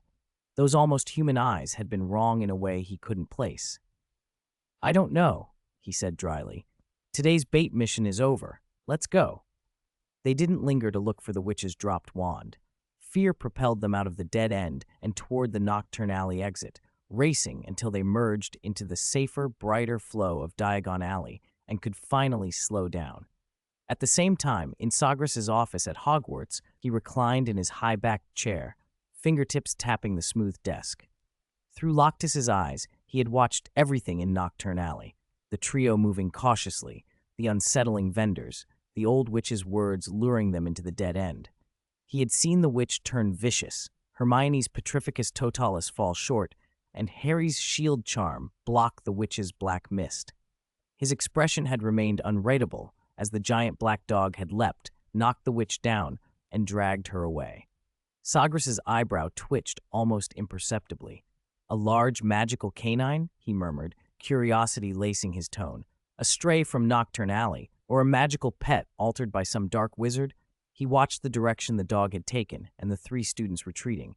"Its aggression is considerable. Saved me the trouble of intervening." Sagres was not surprised the students had encountered danger. That was the price of being bait. So long as their lives weren't in immediate peril, he preferred to observe how they would respond. The black dog seemed to him simply another stronger scavenger in Nocturne Alley's chaotic ecosystem, an unexpected complication. He turned his attention back to Harry and the others as they hurried out and blended into Diagon Alley's crowd. "Their reactions are decent, but their vigilance needs work," he assessed without expression. "The bait is starting to work. The fish are beginning to bite." He didn't know that, through the raven's eyes, he had just missed the single most important fish of all. After they escaped Nocturne Alley and merged into Diagon Alley, the trio finally allowed themselves to slow. Their hearts still raced, and the image of the black dog pouncing on the witch was burned into their minds. What on earth was that? Ron clutched Scabbers trembling in his pocket. His voice still quivered. Harry kept glancing back toward the mouth of the alley, as if expecting the dog to reappear. "I don't know," he said, "but it looked like it was hunting. It dragged her away like she was prey." "So Nocturne Alley doesn't just harbor dark wizards," Hermione said, eyes wide. "It has black dogs." Back in the leaky cauldron, the warm lights and chatter eased their trembling a little, though fear still lingered in their faces. Ginny, Fred, and George were already at a table in the main room. Percy lay alone in his upstairs room. "Where have you been? You look like you've been kissed by a Dementor," Fred cried, grinning. "Don't ask." Ron slumped into a chair, grabbed a goblet of pumpkin juice, and drank deeply. "Nocturne Alley. It's scarier than Snape's potions class." "Nocturne Alley?" Mrs. Weasley came over with a large bag, her eyes wide. "Did I hear that right?" No, Mum. I misspoke," Ron blurted. "I meant Diagon Alley." They dared not tell Mrs. Weasley the truth. She would worry herself sick. "Where's Mr. Loctus?" Ginny peered around at the ceiling, but the raven was nowhere to be seen. Hermione sat quietly, cradling a hot cup of tea, her gaze distant as her fingers traced the rim. Fred and George exchanged a look and wisely changed the subject, launching into animated plans about new products for the school year. Mr. Weasley conferred in low tones with his wife, worrying over the tense situation caused by Black's escape. Over the next few days, the trio practically wore out Nocturne Alley searching, but they found nothing. When term was about to begin, the bait tactic was finally declared a failure, and they had no choice but to pack for Hogwarts. On September 1st, under the escort of Mr. and Mrs. Weasley, they hauled their trunks to King's Cross. Standing before Platform 9 3/4 and the familiar crimson of the Hogwarts Express, a complex mix of unease and anticipation swelled in them. Sagres, meanwhile, had not been idle. He traveled to the Forbidden Forest to escort the envoy Snowy Owl had sent for a trade to the Centaur's agreed secret clearing, and he watched the exchange unfold. The Centaur warriors produced rare treasures sealed in moonstone-studded leather pouches, bunches of shimmering silverleaf grass harvested only on full moon nights, bottles of crystal-clear dew rumored to be congealed unicorn tears, and odd ore fragments etched with stellar trajectories, surfaces faintly glowing blue. There were also precious ores and herbs, Snowy Owl's envoy, in turn, brought items hard for the tribe to obtain: bundles of tough dragon sinews from the east, a set of fine metallurgical tools, 2 large rolls of alchemical fur that regulated temperature by itself, and several books wrapped in waterproof parchment. Sagres's eyes lingered over titles like Medieval Europe Wizard Feasts, 100 Lost Recipes, and the Culinary Art of Magical Creatures, and he suppressed an amused twitch at the thought of school-wide feasts. Back within the castle's warm stone walls, Sagres didn't rest. In the days before term began, he visited the heads of houses and finally discussed a proposal at length with Professor Dumbledore in the headmaster's office. A reward system, redeemable with dueling points. Each professor was to list items or knowledge that students could earn with points to encourage participation in the dueling club. Snape, predictably sardonic, glared at Sagres from under his greasy hair, but still handed over a parchment filled with cold, crowded script. His list brimmed with unique and dangerous potion ingredients: mooncalf pituitary glands, concentrated venomous tentacula bile, and even a small vial labeled "Use with caution," containing basilisk scale powder. The latter half contained advanced potion recipes, potent draught of living death, improved, and non-standard extraction methods for polyjuice potion among them, and a few of Snape's own spells with unlovely names such as Incarcerus and Finite Incantatum. Professor Flitwick was enthusiastic. His offerings included rolls of detailed manuscripts on advanced magic, diagrams of wand movements, and a complete set of notes on advanced applications of basic charms. Tricks such as making a levitated feather strike precisely or giving Expelliarmus a slight knockback effect, techniques too subtle for regular class time, were included. Professor Sprout's list was the most varied. Rare or dangerous plant materials like mature mandrake leaves that required special containers, venomous tentacula seeds with cultivation guides, carefully grown young lily-of-the-valley plants that chimed with pleasant bell-like notes, and a small pouch of elf pollen said to enhance affinity with magical flora. Professor McGonagall offered several pages of private notes on advanced transfiguration, including analyses of simultaneous transfigurations of inanimate objects and, strikingly, detailed steps for animagus work, key points for maintaining stability, and a list of rare, costly auxiliary materials for each animal form, moonstone powder and specific mandrake leaf treatments among them. Sagres half-jokingly suggested she add a few school rule exemption vouchers, and she refused flatly, stern as ever. "Sagres," she warned, "any condoning of rule-breaking runs counter to Hogwarts educational philosophy. I expect you understand that." Dumbledore smiled and contributed a modest list, a few rare sweets and some curious history of magic books. Sagres thought the old man stingy. Fawkes's tail feathers or tears would have been far more valuable, yet Dumbledore offered none. Still, with the lists collected and the exchange completed, the dueling points system was set to be a new incentive for the term. As the students returned to school and Diagon Alley emptied, the last quiet hours before term began fell over Hogwarts, a calm that felt, somehow, only temporary. They had barely cleared the platform when the Hogwarts Express pulled out of King's Cross. The Weasleys waved until the carriage blurred into a mass of red. Percy retreated to the head boy's private compartment, Ginny dashed off to find her friends, and Fred and George wandered toward the buffet, arguing about scouting the market for possible new prank victims. Harry, Ron, and Hermione lugged their trunks, automatically looking for an empty compartment as they walked the corridor. Every door they tried was full. "Hey, over here," Ron said, spotting one and giving the knob a push. "There's only one person." A shabby, middle-aged wizard slumped against the window seat. He looked exhausted, head tilted as if asleep, hair threaded with gray, skin a sickly waxen yellow, deep frown lines etched into his brow even while he rested. Hermione's voice was a whisper. "He looks awful. Let's be quiet." They eased in and sat opposite him. Locatus, the black raven, dropped onto the empty seat beside Harry and began preening, its dark eyes sweeping the compartment before settling on the sleeping man.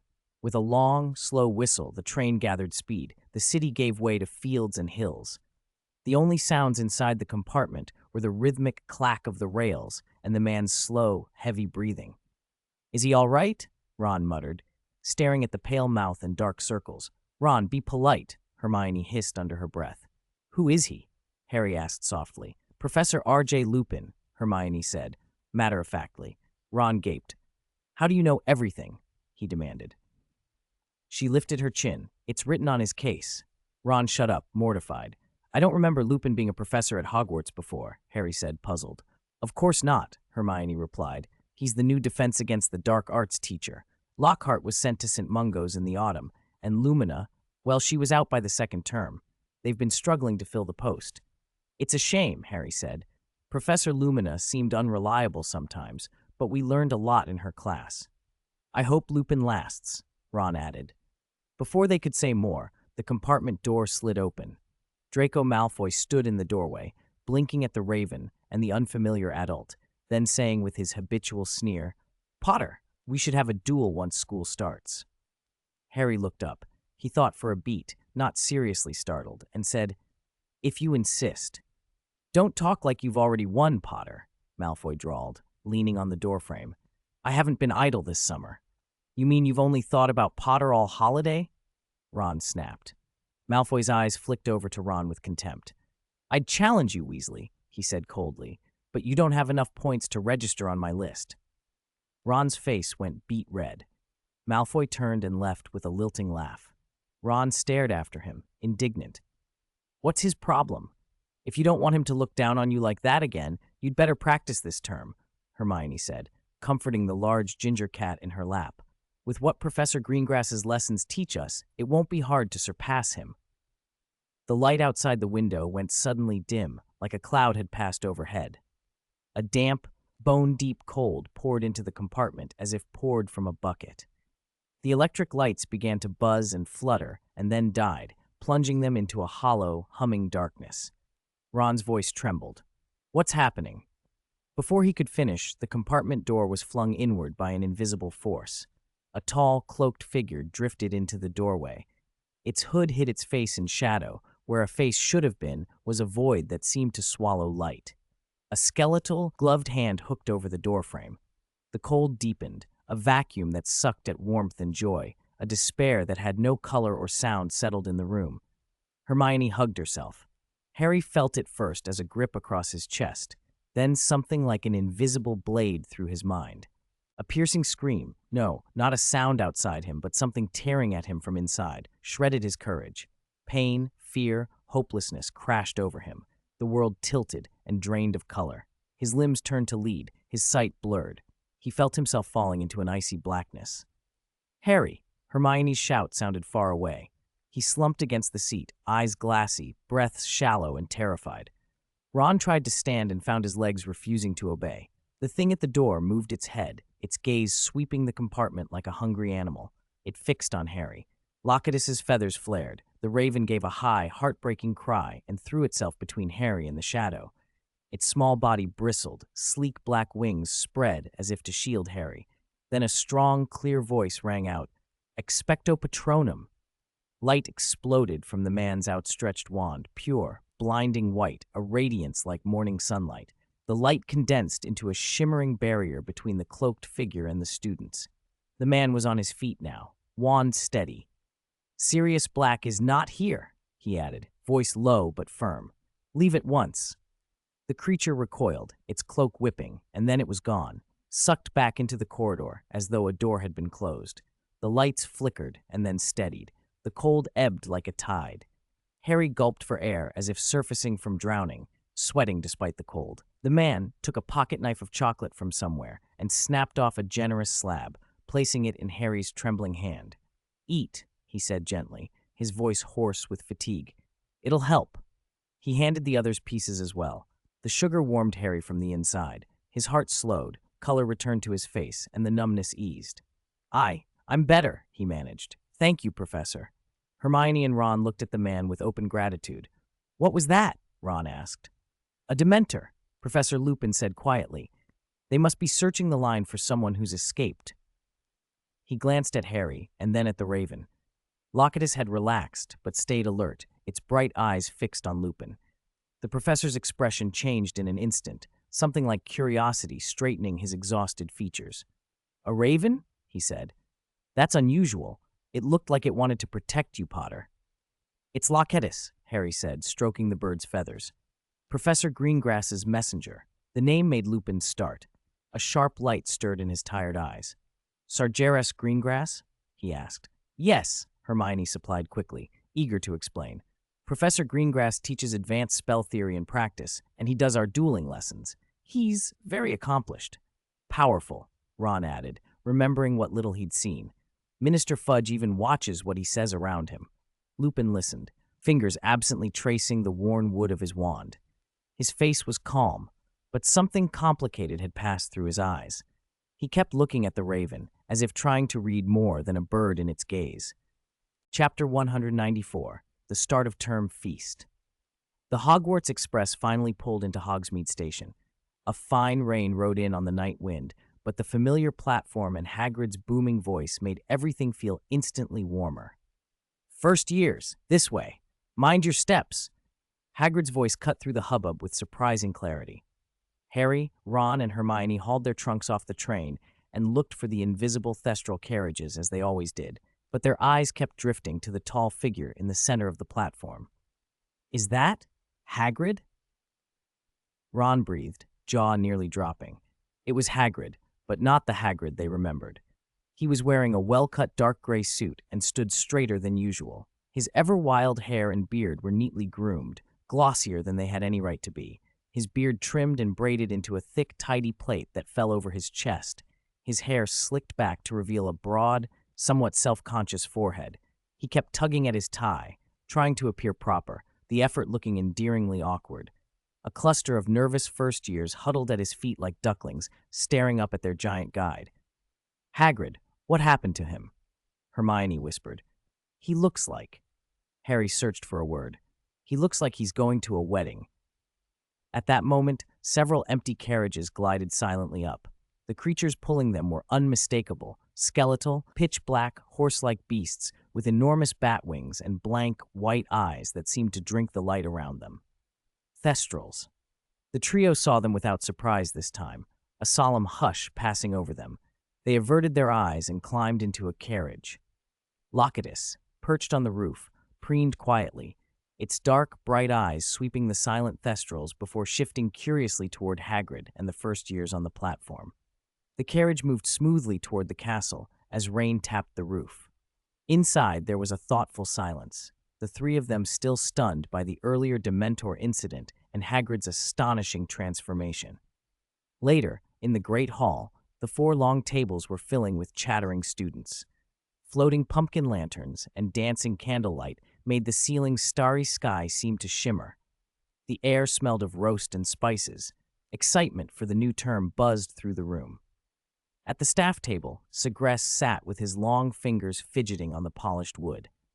He barely listened to the students. His gaze seemed to pass through the enchanted ceiling and settle on a memory from mid-August, an awards ceremony at the ministry. Images rose, the ornate atrium glittering under crystal chandeliers, well-dressed wizards and witches exchanging polished compliments, flashbulbs strobing on a woman in a grand gown whose polite smile could not hide her nerves. Hummingbird. Sagres had watched as Umbridge pinned the Order of Merlin, first class, on her, and Minister Fudge lauded her loyalty and outstanding contributions to the wizarding world in florid tones. He had applauded in the audience while a cold sneer flickered behind his eyes. Loyalty, he thought, but to whom? A chess piece had been moved into a prominent position. Let Lockhart's fall clear the path. At the next Bronze Feather meeting, he would present the carefully collected evidence, enough to put Lockhart where he belonged, so Hummingbird, Mirabella Rawlson, might rise to Dean of St. Mungo's. The plan pleased him. A gust carrying the scent of earth and rain swept through the hall as the main doors opened. Hagrid entered with the trembling first years in tow, his suit oddly refined amid flowing robes, but worn with a dignity he obviously cherished. Low laughter and whispers rippled through the students. Professor Lupin followed, his face pale from travel, but his steps steady. Lupin and Hagrid took seats at the staff table. Hagrid beside Professor McGonagall, Lupin beside Sagres, nodding briefly. Professor McGonagall left to join the Gryffindors, so the sorting fell to Professor Flitwick, who could hardly contain his enthusiasm. He levitated the sorting hat onto the stool and it began its customary song, sending the hall into delighted applause. Flitwick then read the long list of first years. One by one, they were sorted to the house tables amid cheers. When the noise died down, Professor Dumbledore rose.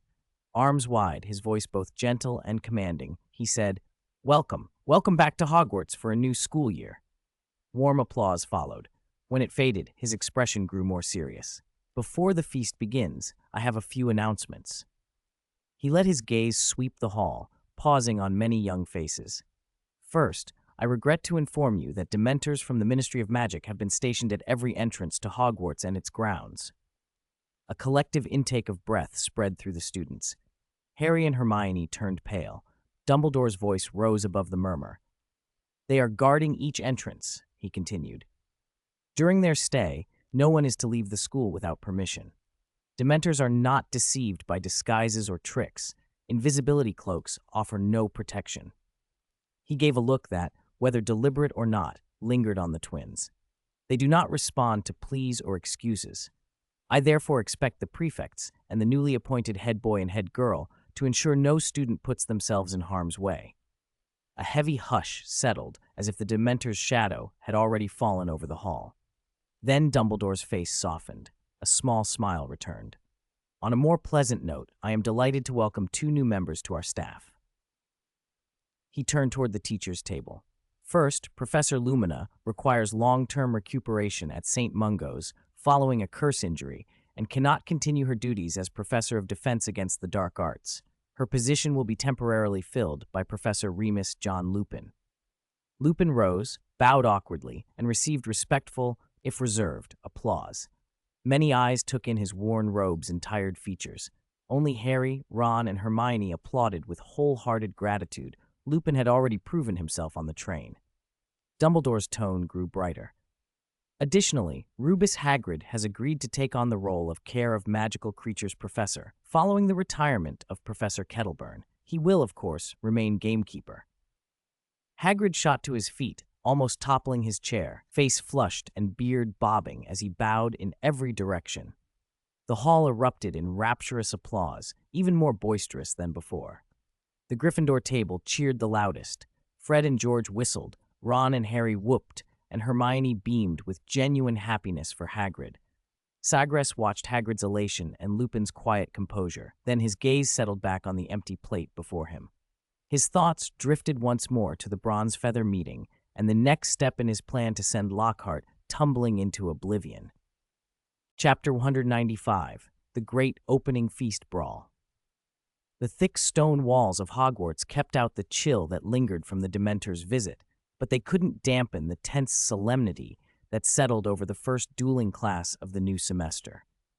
Rumors had already spread that the 2 new professors had made a good impression in their first lessons, especially Lupin, the gray-haired man whose measured competence had reassured more than a few students.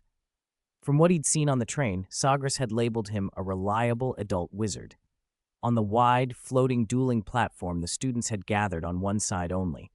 Magic light balls cast clear halos on the cold floor. Vines snaked over the stands. The wind whistled, the only other sound. The students were dressed casually for movement and stood in the rigid, expectant silence that came with dueling practice. Even Fred and George, usually impossibly loud, were unusually quiet, eyes flashing with eager anticipation.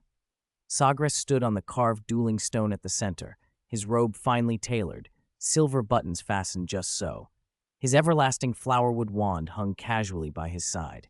He swept a calm, appraising look across the arena. Wherever it landed, shoulders straightened. "New semester," he said, not loudly but with a voice that cut through the hush and suppressed every stray sound, "means new goals, new challenges, and new rules." He paused, letting his gaze measure the students' potential. Hogwarts will no longer be an isolated island. There was a faint chill to his tone. After consultation with the other 2 heads, starting this term, Hogwarts, Beauxbatons, and Durmstrang will jointly host an annual event, the Tri-Wizard Dueling Tournament. A roar of stunned excitement rippled through the crowd. Sagres let the noise die down on its own before continuing. The format will include team confrontations and individual duels. Each school will send 8 contestants. The venue will be this very arena. Hogwarts representatives, his eyes swept the students again, will be determined by the dueling points ranking. There was a held breath around him. Yes, Sagres said, as if reading them. Before the contest begins, the top 8 students on the dueling leaderboard will automatically qualify to represent Hogwarts. Of course, they may refuse. Students exchanged looks, eager and competitive. Refuse? Who would refuse that kind of glory? Sagres moved on. To adapt to new challenges and motivate improvement, the dueling leaderboard will be upgraded. He tapped his wand. A soft silver light unfurled in the air, forming a changing emblem. Points are acquired as before, but this semester, when you reach certain point milestones, you will unlock advancement quests. The words raised a murmur of puzzled whispers. He anticipated it. Advancement quests are not simple classroom duels or after-school drills. They will include difficult spell combination challenges, simulated fights with specific magical creatures, deactivating complex ancient rune traps, and combat drills under restricted conditions. The list of tasks quickened many heartbeats. Sagres tapped again, and the emblem shifted. Complete advancement quests, and your emblem will change form. It will not only record points, but become a visible symbol of your strength and achievements. More importantly, he continued, increasing points and completing quests will unlock a new exchange catalog. A third tap produced a shimmering, iridescent scroll in midair, filled with scrolling text and blurring images, suggestive enough of the treasures within. This catalog contains items you can obtain with points, unique spells, rare potions, scarce magical materials, and practical magical items. Many of these are hard to find or impossible to buy. The prefects will post the specific catalog in your house common rooms. He looked down and spoke plainly. Want to win glory for Hogwarts in the Triwizard Tournament? Go for it. Want those catalog rewards that could change your magical path? Work for them. His voice returned to its earlier coolness. But you must prove your worth. Points, rankings, quests, every effort will be converted into visible rewards. He waved his wand, and the images vanished.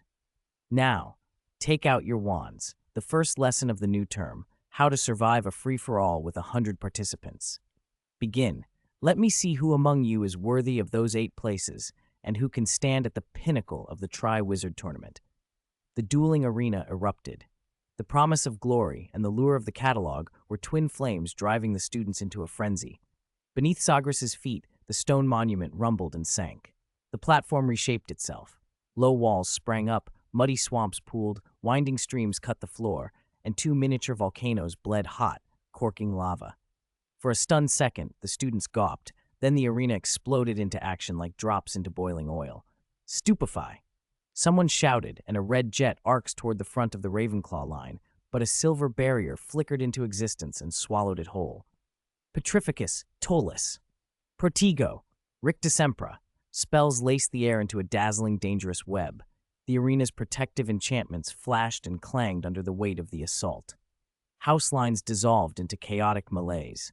Red, green, blue, and yellow spell beams collided, exploding in concussions. Screams, deflected spells, and the thuds of bodies knocked about rose and fell. Scorch marks stained the floor. The air carried the bitter tang of ozone and sulfur. Harry ducked and rolled. A dangerous purple beam grazed his scalp, struck a Hufflepuff behind him, and burst into sparks.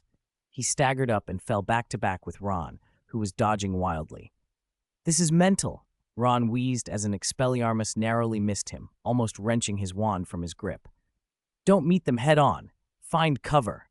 Hermione's voice cut through the cacophony, steadier than usual. She dragged Neville behind a thick green vine that hung from the stands, and with a quick, silent charm, made some loose stones levitate and circle them, forming a simple but effective barrier that took several spells for them. "You two, come here," she called to Harry and Ron. Neville looked nervous but determined, clutching a new cherrywood wand, his Ollivander's purchase finally in his hand. Fred and George were in their element. Back to back, their movements were perfectly synchronized. Their spells no longer took the form of standard curses, but of inventive jinxes. A sticky purple paste glued a lunging Slytherin to the ground. A squealing, expanding rubber duck drew fire from 3 attackers. George flung a handful of black glowing beans into the air, and they burst on landing into scuttling, screaming cockroaches that sent nearby students stumbling. Percy stood in the rear, stern and officious. He raised his wand, impedimenta, and a transparent wall sprang up, shielding him and a cluster of younger Gryffindors and deflecting several jarring blows. He barked orders as he cast, correcting a misaimed wand flick with a tone of administrative outrage. It grated, but his precise protective spells held, and the small circle around him found a stable refuge. Cedric Diggory, Hufflepuff's star, moved through the chaos like a calm center. He wasn't there to hunt, he protected. He darted at the edges of fights, stepping in to help anyone in danger, regardless of house. Protego, he would call, throwing a bright shield around a trapped Ravenclaw, or blasting an incoming curse aside with an Expelliarmus. Students he helped gathered in thanks, forming an impromptu defensive knot around him. Cho Chang was lithe and exact. Using seeker reflexes, she wove through the melee, hair flying, strikes quick and clean. Expelliarmus, she snapped, disarming a Slytherin trying to flank Cedric. She sidestepped a grazing red bolt and answered with Petrificus Totalis, freezing a Gryffindor, closing in behind her. In the crush, house loyalties blurred. There was no time to identify an opponent's colors. Instincts chose targets instead. Seamus Finnegan was a volatile wildcard. He pointed and bellowed reducto at a chunk of rubble, and the blast shattered the stone into powder with such force the concussion sent two nearby students sprawling. Seamus himself coughed soot across his face and apologized breathlessly. Sorry, bit too much power. But his eyes glittered. He aimed subsequent blasts into denser crowds until a volley from every direction wrapped him in a white light and hurled him toward the arena's edge. Draco Malfoy steered the other way, using Slytherin cunning. He kept back, letting the chaos hide him, with Crabbe as a human shield. His spells were small, precise, opportunistic, aimed at those isolated or careless. Expelliarmus. A textbook red bolt clipped Pansy Parkinson's wrist. Her wand flew out of her hand in a surprised arc. Malfoy's sneer cut across his face like a blade. He scanned the arena with a cold, sharp look, then leveled his wand and pointed at Crabbe. Chapter 196, Sizzling Venom. The number of duelists on the platform dwindled rapidly. When someone fell, a soft white light lifted them gently and transported them to the safety of the platform's edge. Sagres watched the defeated, disarmed, and bound students move away with a face as unreadable as ever. Elimination was inevitable. Still, a few competitors remained calm amid the chaos, their minds clear and their actions precise. They were the best of the free-for-all, probing one another less and striking with clearer intent and greater power. The spell density never let up. Every charm cast and dodge pulled the audience taut. Colliding spells detonated in frequent bursts, and the platform became a dizzying blur of light and shadow, a dangerous fireworks display. To those fighting, there was only the opponent and the tip of the wand. Points, rankings, the league, the exchange list, all of those distant goals had been stripped away and replaced by the most primitive instinct, be the last one standing. At the edge of the platform, first-year students huddled together, faces pale and eyes wide. This was the most impactful lesson they had received since school began, not floating feathers or color-changing potions, but real wizarding combat. Spell shrieks and the thunder of collisions hung above the arena. High in the stands, figures cloaked in shadow and ivy watched silently. Snape, like a bat pinned to a specimen board, stared with thin-lipped contempt at the melee below. What a novel teaching method, wouldn't you say, Professor Lupin? Snape's voice slid through the wind like a sibilant snake, heavy with sarcasm. Perhaps some would call it similar to throwing a few trolls into a gladiatorial pit and letting them throw dung at each other. His gaze flicked to Harry and Ron as they scrambled, a barely perceptible sneer curling his mouth. When he saw Malfoy moving with practiced agility, a satisfied smile crossed his face. Lupin, however, watched with interest more in the platform itself and the students' adaptability than in the fights. Practical experience often sticks better than theory, Severus, he said gently, following Cho Chang's nimble footwork and Cedric's steady defense. Of course, that's thanks to this ingenious platform. He looked up at Snape. I hear you had a hand in its design. I do not deny it, Snape replied without turning his head. There was no pride in his voice. It's a pity the protective enchantments can't be extended over the whole castle. He paused and then fixed Lupin with a sharp look. Sometimes I wonder if that protection is enough, especially on full moon nights when certain fanged problems lose control. He enunciated fanged problems with slow, pointed emphasis. The gentleness on Lupin's face vanished. His fingers tightened under his robes, though his voice tried to stay composed. I believe Hogwarts' defenses are thorough, Severus. The Wolfsbane potion is reliable. Besides, the students face a more immediate threat now. Oh, a more immediate threat? Snape scoffed, turning slightly toward Lupin, his black eyes glittering. You mean the guards from Azkaban, the Dementors circling our walls like vultures? Their presence is unpleasant, like rotten insects in a gutter. But whose fault is that? Lupin opened his mouth, but Snape cut in, stepping closer and lowering his voice. Sirius Black, your old friend, wanders outside like a ghost, intent on forcing his way in and finishing the work he should have completed 13 years ago, killing Harry Potter. He watched Lupin's face for any change. The Dementors are blockading the castle to stop him, to stop the friend who used to be so close to you. How ironic, isn't it? Even more ironic that Dumbledore allows another threat to stand here in plain sight. Lupin's body stiffened. The soft lines of his face drew hard, first hurt, then restrained anger. He breathed sharply. Severus, your accusations are baseless. Sirius Black committed dreadful crimes. I hate what he did as much as you do, but I would never. Despise? Snape cut him off, his voice harsher now. How many galleons is your hatred worth? When he is cornered, will you let him go because of old friendship? If he tries to slip into the castle, will you turn a blind eye out of pity? If you understood my situation, you wouldn't say that, Lupin said, voice low and sorrowful. Understand? Snape sneered. Of course I wouldn't. After all, who understands the plight of a fugitive better than someone who has to hide? Especially when that fugitive was one of your closest friends. He stressed friend as if wrenching at a wound. Let me tell you, Dumbledore may trust you, but I never will. No one knows how close you were to him better than I do. Enough. Lupin's voice finally edged away from gentle and took on a low, controlled growl. The sadness remained, but sharper and welded to pain. He fixed Snape with a gaze that held wounded anger, grief for James and Lily, and a hard assessment of Snape's bitterness. My loyalty is to Dumbledore, to Hogwarts, and to the students. I will never betray any of them. If Sirius Black comes near, I will hand him over to the Dementors myself. Your conjectures, born of malice and prejudice, can stop now. Without looking back, Lupin turned and left. Snape stayed where he was, making no move to stop him, only watching the direction Lupin's retreating figure had taken with dark intent. The sneer on his face deepened like a scar. On the platform, a seventh year sent his last opponent flying with a well-timed stupefy. A victor was declared, but the cheers could not pierce the gloom lingering in the stands.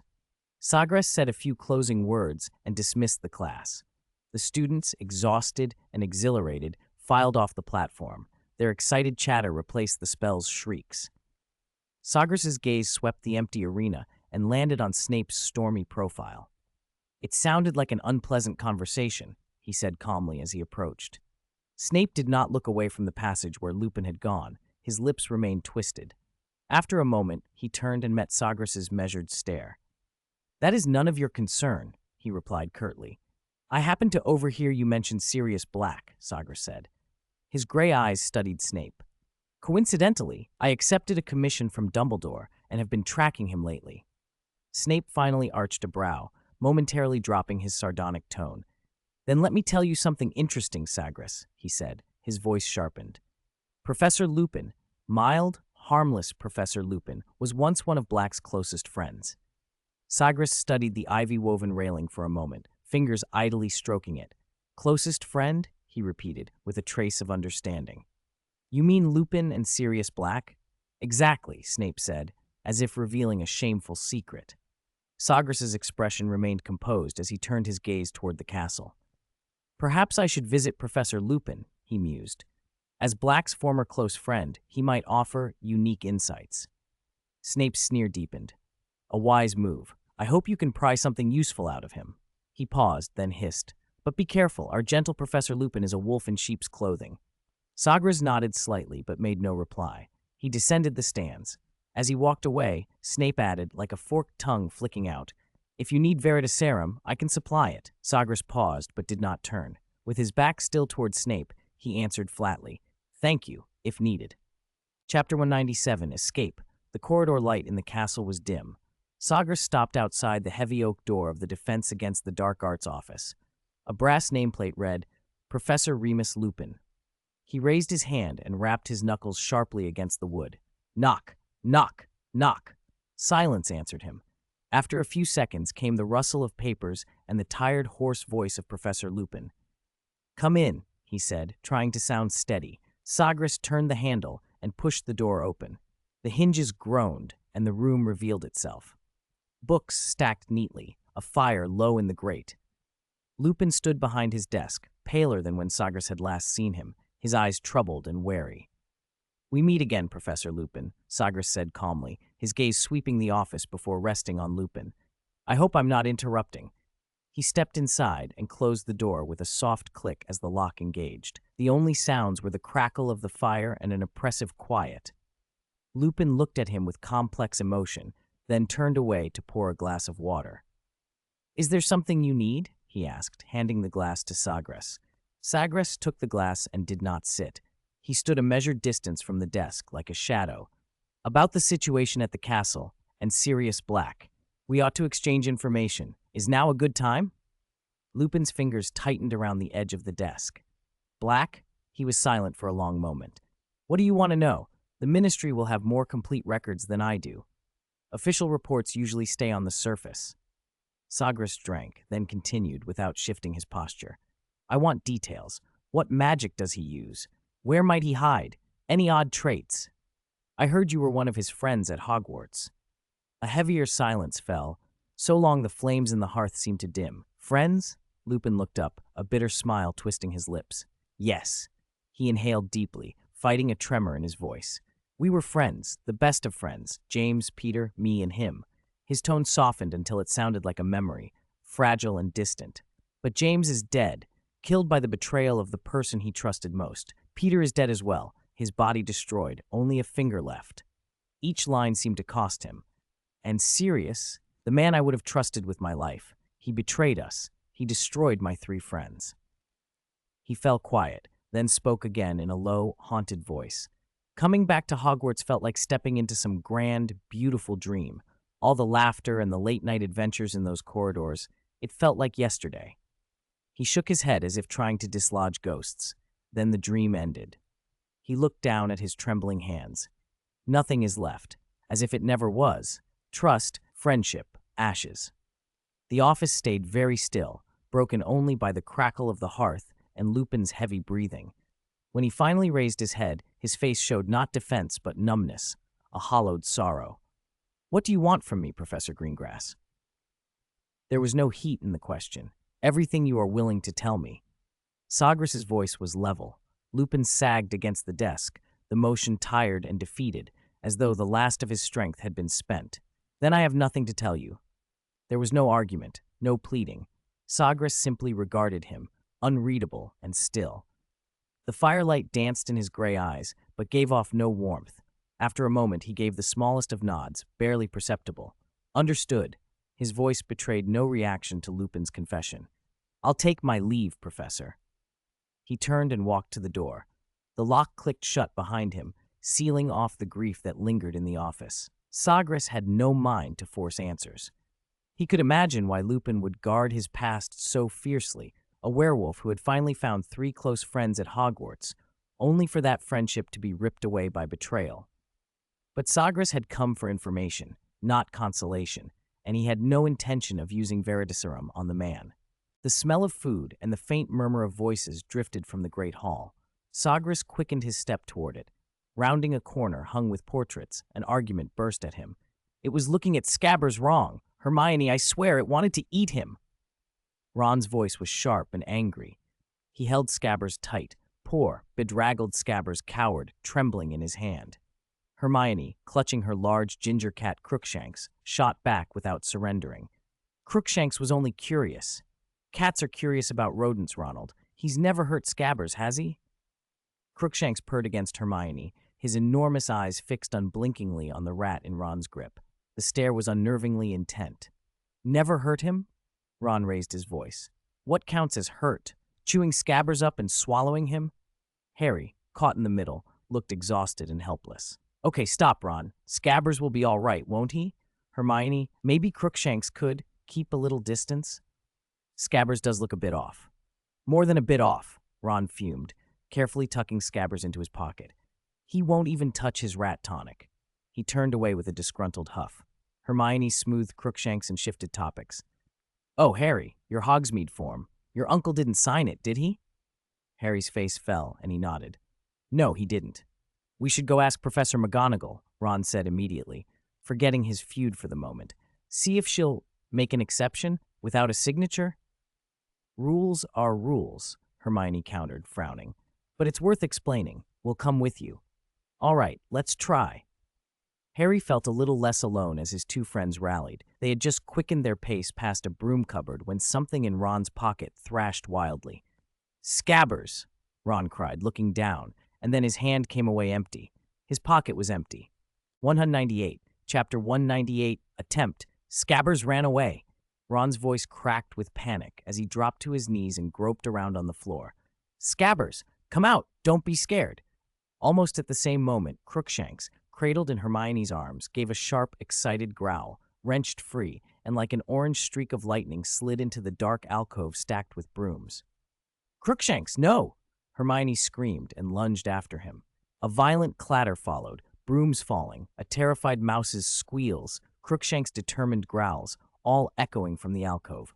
Scabbers, Ron sobbed, trying to squeeze into the cramped space.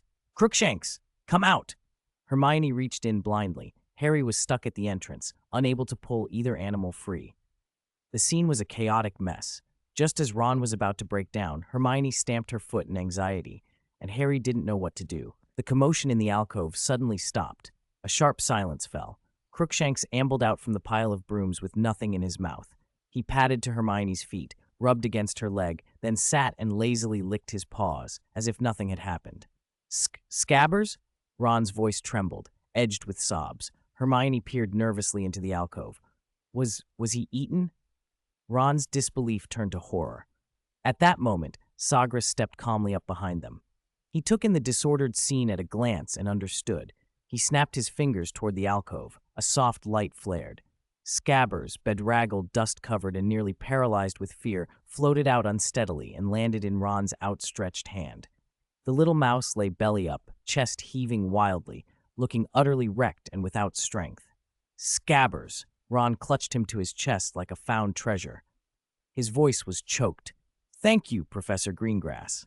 It was nothing, Sagres said casually, his tone flat. His gaze then fell on the ginger cat. Crookshanks, sensing that look, gave a lazy yawn that revealed sharp teeth, as if warning the trembling Scabbers. You won't be so lucky next time.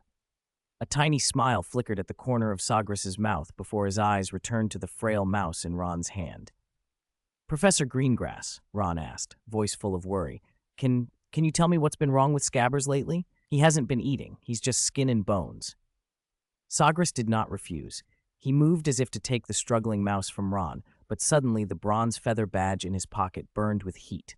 A clear, chilling connection stabbed his senses. The flesh Lord Voldemort bound in the badge had been summoned. Bang! Sagres vanished in an instant, leaving only a faint ripple in the air. In the corridor, Harry, Ron, and Hermione stood frozen. They had seen, for a brief second before he disappeared, a serious expression on Sagres's usually unreadable face. Space tore as Sagres's figure collapsed into motion. In the blink of an eye, he stood somewhere else entirely. Dilia Island, a forgotten, desolate place nowhere on ordinary maps. Sea wind, heavy with sand, lashed his face. Jagged black reefs knifed the beach beneath his boots, and roaring surf crashed into pale foam. He was not alone. As his form solidified, soft popping sounds announced the arrival of others. The 6 members of Bronze Feather materialized on the weathered reef almost simultaneously, as if by plan. Before them was a twisted, nightmarish scene. 2 massive, hideous 5-legged monsters reared and roared, their pillar-like legs smashing rock aside. Their huge maws opened and shut in a constant guttural chorus as they faced the thing at the center of the field. That thing, the flesh Lord Voldemort, was more grotesque than any of them had seen in the Forbidden Forest safe house. A shapeless mass of flesh sprouted countless slimy crimson tentacles that lashed and constricted. The tentacles were incredibly tough. The five-legged monster's strength could tear stone, and their bites only left gashes where the tentacles were torn. Where those surfaces ripped, no blood flowed, only thick mucus that oozed and then tried to knit itself back together with rapid, writhing motion. The Flesh Lord Voldemort was not a passive target. It was a living horror, its central mass of flesh protecting a large rock at the edge of the battlefield.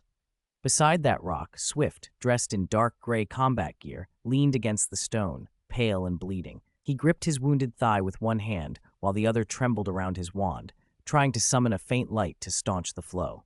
Sagres tapped his wand lightly. An invisible force lifted Swift, pulling him out of harm's way. Hummingbird. Understood. Hummingbird stepped forward, the tip of her slim wand pouring soft healing light over Swift's shredded right leg as she murmured, "Don't be afraid. It's all right now." On the field, the Flesh Lord Voldemort redoubled its assault. One thick tentacle coiled around a five-legged monster's hind leg, its constriction so great the very bones creaked. Other tentacles cracked like whips, forcing another monster retreat. Most grotesque were the tentacles tipped with suction cup mouths that clung to the softer abdomen of the entangled beast, their flesh already merging, trying to devour and transform their prey. A pitiful, frantic roar came from the trapped creature, its struggles growing more desperate as the noose of tentacles tightened. The other beast, enraged by its companion's suffering, charged again and clamped its grotesque jaws toward the flesh core. Squish. A sickening thump echoed as its mouth bit through several intercepting tentacles and sank deep into the pulsing crimson mass. But that seemingly decisive strike turned into the beginning of its own nightmare. The flesh, instead of ripping apart, flowed like living quicksand, clinging and spreading over the monster's head.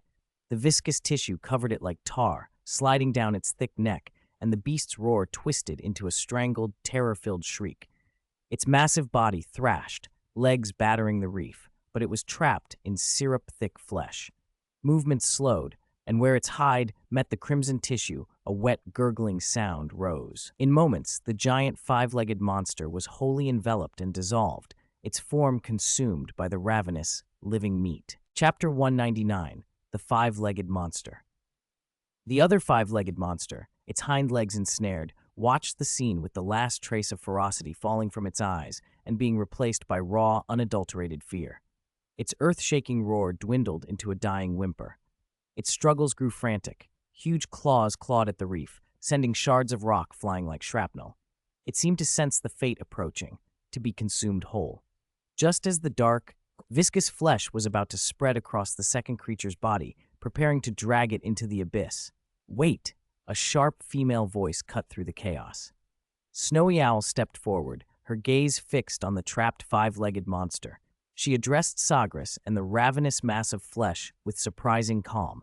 "This one, maybe we can keep it." Her voice wasn't loud, but it cut through the monster's shrieks and the wet slurping of viscous ooze like a knife. A whole, living five-legged monster is worth a fortune on the black market. The words were blunt and businesslike, and a mercantile gleam flickered in her eyes, like someone who had just stumbled on a priceless find. Sagres' gray eyes swept over Snowy Owl, and then down to the trembling monster. Even the hungry flesh seemed to hear Snowy Owl.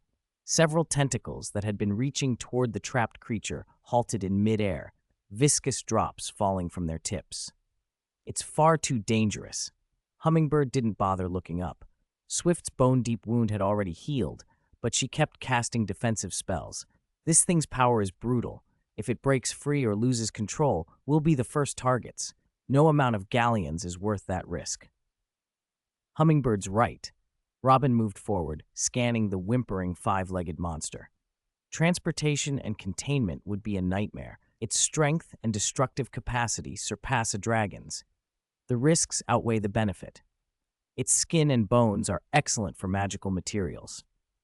Thunder Eagle's eyes shone as he looked at the coarse hide and thick bones of the captive. "And I've never heard of anyone making a wand from a five-legged monster's hair, heartstring, or spinal cord. A living specimen." He left the thought hanging, clearly leaning toward not taking the chance. Nightingale hesitated, then fell silent and turned to Sagres. Only the roar of the sea and the wet, eerie squelching of the flesh filled the island now, along with the trapped creature's thin cries. Every set of eyes fixed on Sagres for his decision. Sagres's gray gaze swept over the writhing mass, Lord Voldemort's body, which had grown noticeably larger, its aura swirling more chaotic and violent. In the heavy silence that followed, a voice sounded. It did not come from a throat. It was low, hoarse, as if countless viscous bubbles were bursting in the dark. It carried an almost childlike bewilderment. Why? The single question made the blood of every veteran on the island run cold. The writhing flesh subtly turned toward Snowy Owl. A fanged mouth opened in some new place, and several eyes blinked into existence. "It is food. I need food," the thing said. The voice paused, as if weighing its words, then added with flat logic, "You said I was your puppet, your tool, but puppets need energy, tools need maintenance." The words were unnervingly rational, stripped of emotion. Everyone frowned. No one had expected the creature to voice such a reasoned argument. "Tools don't ask why," Nightingale said coldly. The creature's voice returned, oddly calm. "I am different. I was once human like you. Now I have lost everything." Sagres's expression did not change. "You should understand," he said evenly. "Losing everything is what kept you alive, but losing everything doesn't erase past sins." The flesh's reaction was immediate. It tried to analyze the situation. "You prevent me from eating because the creature has greater value?" It had understood Snowy Owl's word value, but could not feel it. "If I devour it, I transform it into my power, which still serves you. The value doesn't disappear, it only changes form." Beneath the seemingly reasoned speech, a cruelty lay coiled. When it spoke of food and devouring, there was a cold inevitability that made the hairs stand up on their arms. Sagres inclined his head slowly. "Your analysis misses a crucial point." The creature diverted its eyes toward him. "What point?" "Your hunger and instinct must be guided and controlled," Sagres said calmly. "Unchecked devouring will only push you faster toward losing control, and when you lose control, only death remains." The mass of flesh stilled. "You mean I'll eat myself to death?" it asked, incredulous. Its dripping tentacles trembled. "Not exactly." Sagres sounded unmoved. "Hunger is the instinct of this shell, but if you remain only an instinct-driven monster, you will lose the purpose of your existence." "The purpose of my existence?" the creature hissed. "Isn't it just to be your tool?" Sagres shook his head. "If you were merely a tool that never asked why would be the easiest to use." Those words struck a nerve. The string of eyes embedded in the creature's folds flickered. "So I have another mission?" "It's not a mission," Sagres replied. "Just a test. When a person's body is destroyed and their memory erased, will they repeat the same mistakes and become the person they were before, or is there another possibility?" "What possibility?" the creature demanded. "Can a monster become an angel? Can a bad man become good? You are not human now." The tentacles curled weakly. Sagres regarded the writhing mass with the same coolness he used for plans and strategies. "Your flesh can be changed. It's not difficult to make it a human form again." "Can I really become good?" the voice asked, confused. "That's a question for you to answer," Sagres said. His tone did not waver. "But understand this. If your soul surrenders to the flesh and you become something irredeemable, I will kill you myself." He let the threat hang in the air, then scanned the group, Snowy Owl among them, before turning back to the writhing creature. "Now, release the five-legged monster." For a long moment, the mass of flesh was silent. Then the hovering tentacles slowly retracted. Chapter 200, The Ruin. The five-legged monster, its hind limbs still bound, felt the pressure suddenly ease. It gave a relieved whimper and collapsed, trembling. Sagres didn't bother to look at it again. He turned to Snowy Owl with a flat tone. "It's yours. Handle it." Snowy Owl swallowed the surge of emotion and nodded. From a pocket, she produced a heavy metal collar etched with silver runes and several special chains that shimmered with binding light. The terrified thing before them had become her most troublesome and most valuable prize. Thunderbird stepped forward and pulled out several coarse clumps of the creature's long steel wire hair, carefully stowing them in a dragon-hide pouch. Nightingale produced crystal vials and collected dark blue blood that gurgled ominously, then used a magic dagger to pry off a massive scythe-edged toenail. Robin and Stork wandered a short distance to inspect the ruin's entrance that Swift had been sent to scout. Sagres idly asked after Kestrel's recovery. The flesh creature, otherwise motionless, suddenly spoke in a bubbling, abyssal voice that carried an odd calm. "Put me back into the emblem. I need quiet to think." They all looked at it with a mix of surprise and curiosity. The many eyes set in its flesh seemed unusually focused now, calm after chaotic thoughts had settled. Sagres said nothing about the questions it claimed to have. He produced a bronze emblem that gleamed with a cold metallic light and tapped it with his wand. An invisible pull flowed out. The oozing mass writhed, contracted, and finally condensed into a dark red stream of light that was drawn into the emblem. Sagres strolled back toward Hummingbird and looked at Swift, who had been wounded but was no longer in immediate danger. "Tell me," he said casually, "what caused this? Did the protective charm fail, or did you underestimate its strength?" Swift accepted the Dittany essence Hummingbird offered and pressed it to his wound. He frowned. "Neither. We were set up by those cunning goblins at Gringotts." Annoyance hardened his voice. "They boasted they knew the five-legged monster's migration routes and discovered this supposedly safe magic ruin." He handed a hardcover notebook to Sagres. "They planted a lot of false reports inside Gringotts, too. Claims they had control over the colony's movements, that only one adult strayed and showed up at the edge of a Muggle fishing village, that 3 heads of livestock went missing and a fisherman fell off a cliff from fright, all fabricated to look credible." Sagres' gray eyes flicked over the notebook, his expression unreadable. "You didn't verify those messages through the Goblin Liaison Office?" Swift's face flushed with embarrassment. No. I rushed out as soon as I got the message and was attacked as soon as I landed." "All right." Sagres nodded, voice cool as still water. "We'll keep this record. There will be time to settle scores with those long-fingered bankers." He closed the notebook and returned it. Swift said nothing. Robin's excited shout cut through the sea breeze. "Found it! The entrance is here, covered by seaweed and a disillusionment charm." They crowded around. After clearing heavy, clinging seaweed, they revealed a weather-beaten stone arch. Strange, intertwined creatures were carved along its edges in eroded runes that still hummed faintly. "The Derry Island ruin, the old McClevey stronghold?" Nightingale murmured. "We'll know once we go in. Stay sharp." Sagres led the way. The tip of his wand shed a soft, fluorescent light that peeled back the darkness. Inside, the ruin was larger than it had looked from outside. Long, winding passages descending beneath the stones. The air was cold and damp, smelling of seawater and old decay. Thick salt deposits and moss crusted the walls.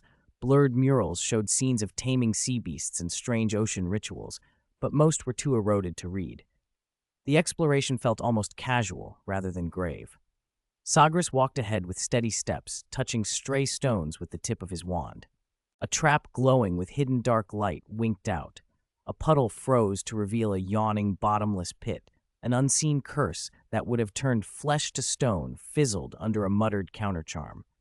He moved as if in his own garden. "Hummingbird," he called without turning, casually disabling a tidal frequency lock. "How is the treatment you promised to handle?" Hummingbird's face tightened into a mixture of disgust and professional fascination. From a hidden compartment in her medicine bag, she produced a small black velvet box. Inside lay a crystal ball, little bigger than a chicken's egg, a silver mist slowly moving within it. "It's like peeling off poisoned sugar," she said warily. "Tedious as hell." She set the crystal ball on her palm. The mist swirled, and faint, twisted faces and fragmented scenes rolled past like broken film. His brain's defenses are muddled, fragile at the edges, but he's got a stubborn, false Gilderoy Lockhart persona glued to the core of his memory, made of stolen glory. "You used Veritaserum?" Nightingale asked. "No." Hummingbird shook her head. "Deep memory cleansing and potent clarifying draughts. Most of his actual experiences, the ones he stole, the memories of him casting memory charms to cover his thefts, have been stripped and sealed here." She turned the crystal so they could all see. "The chain of evidence is complete.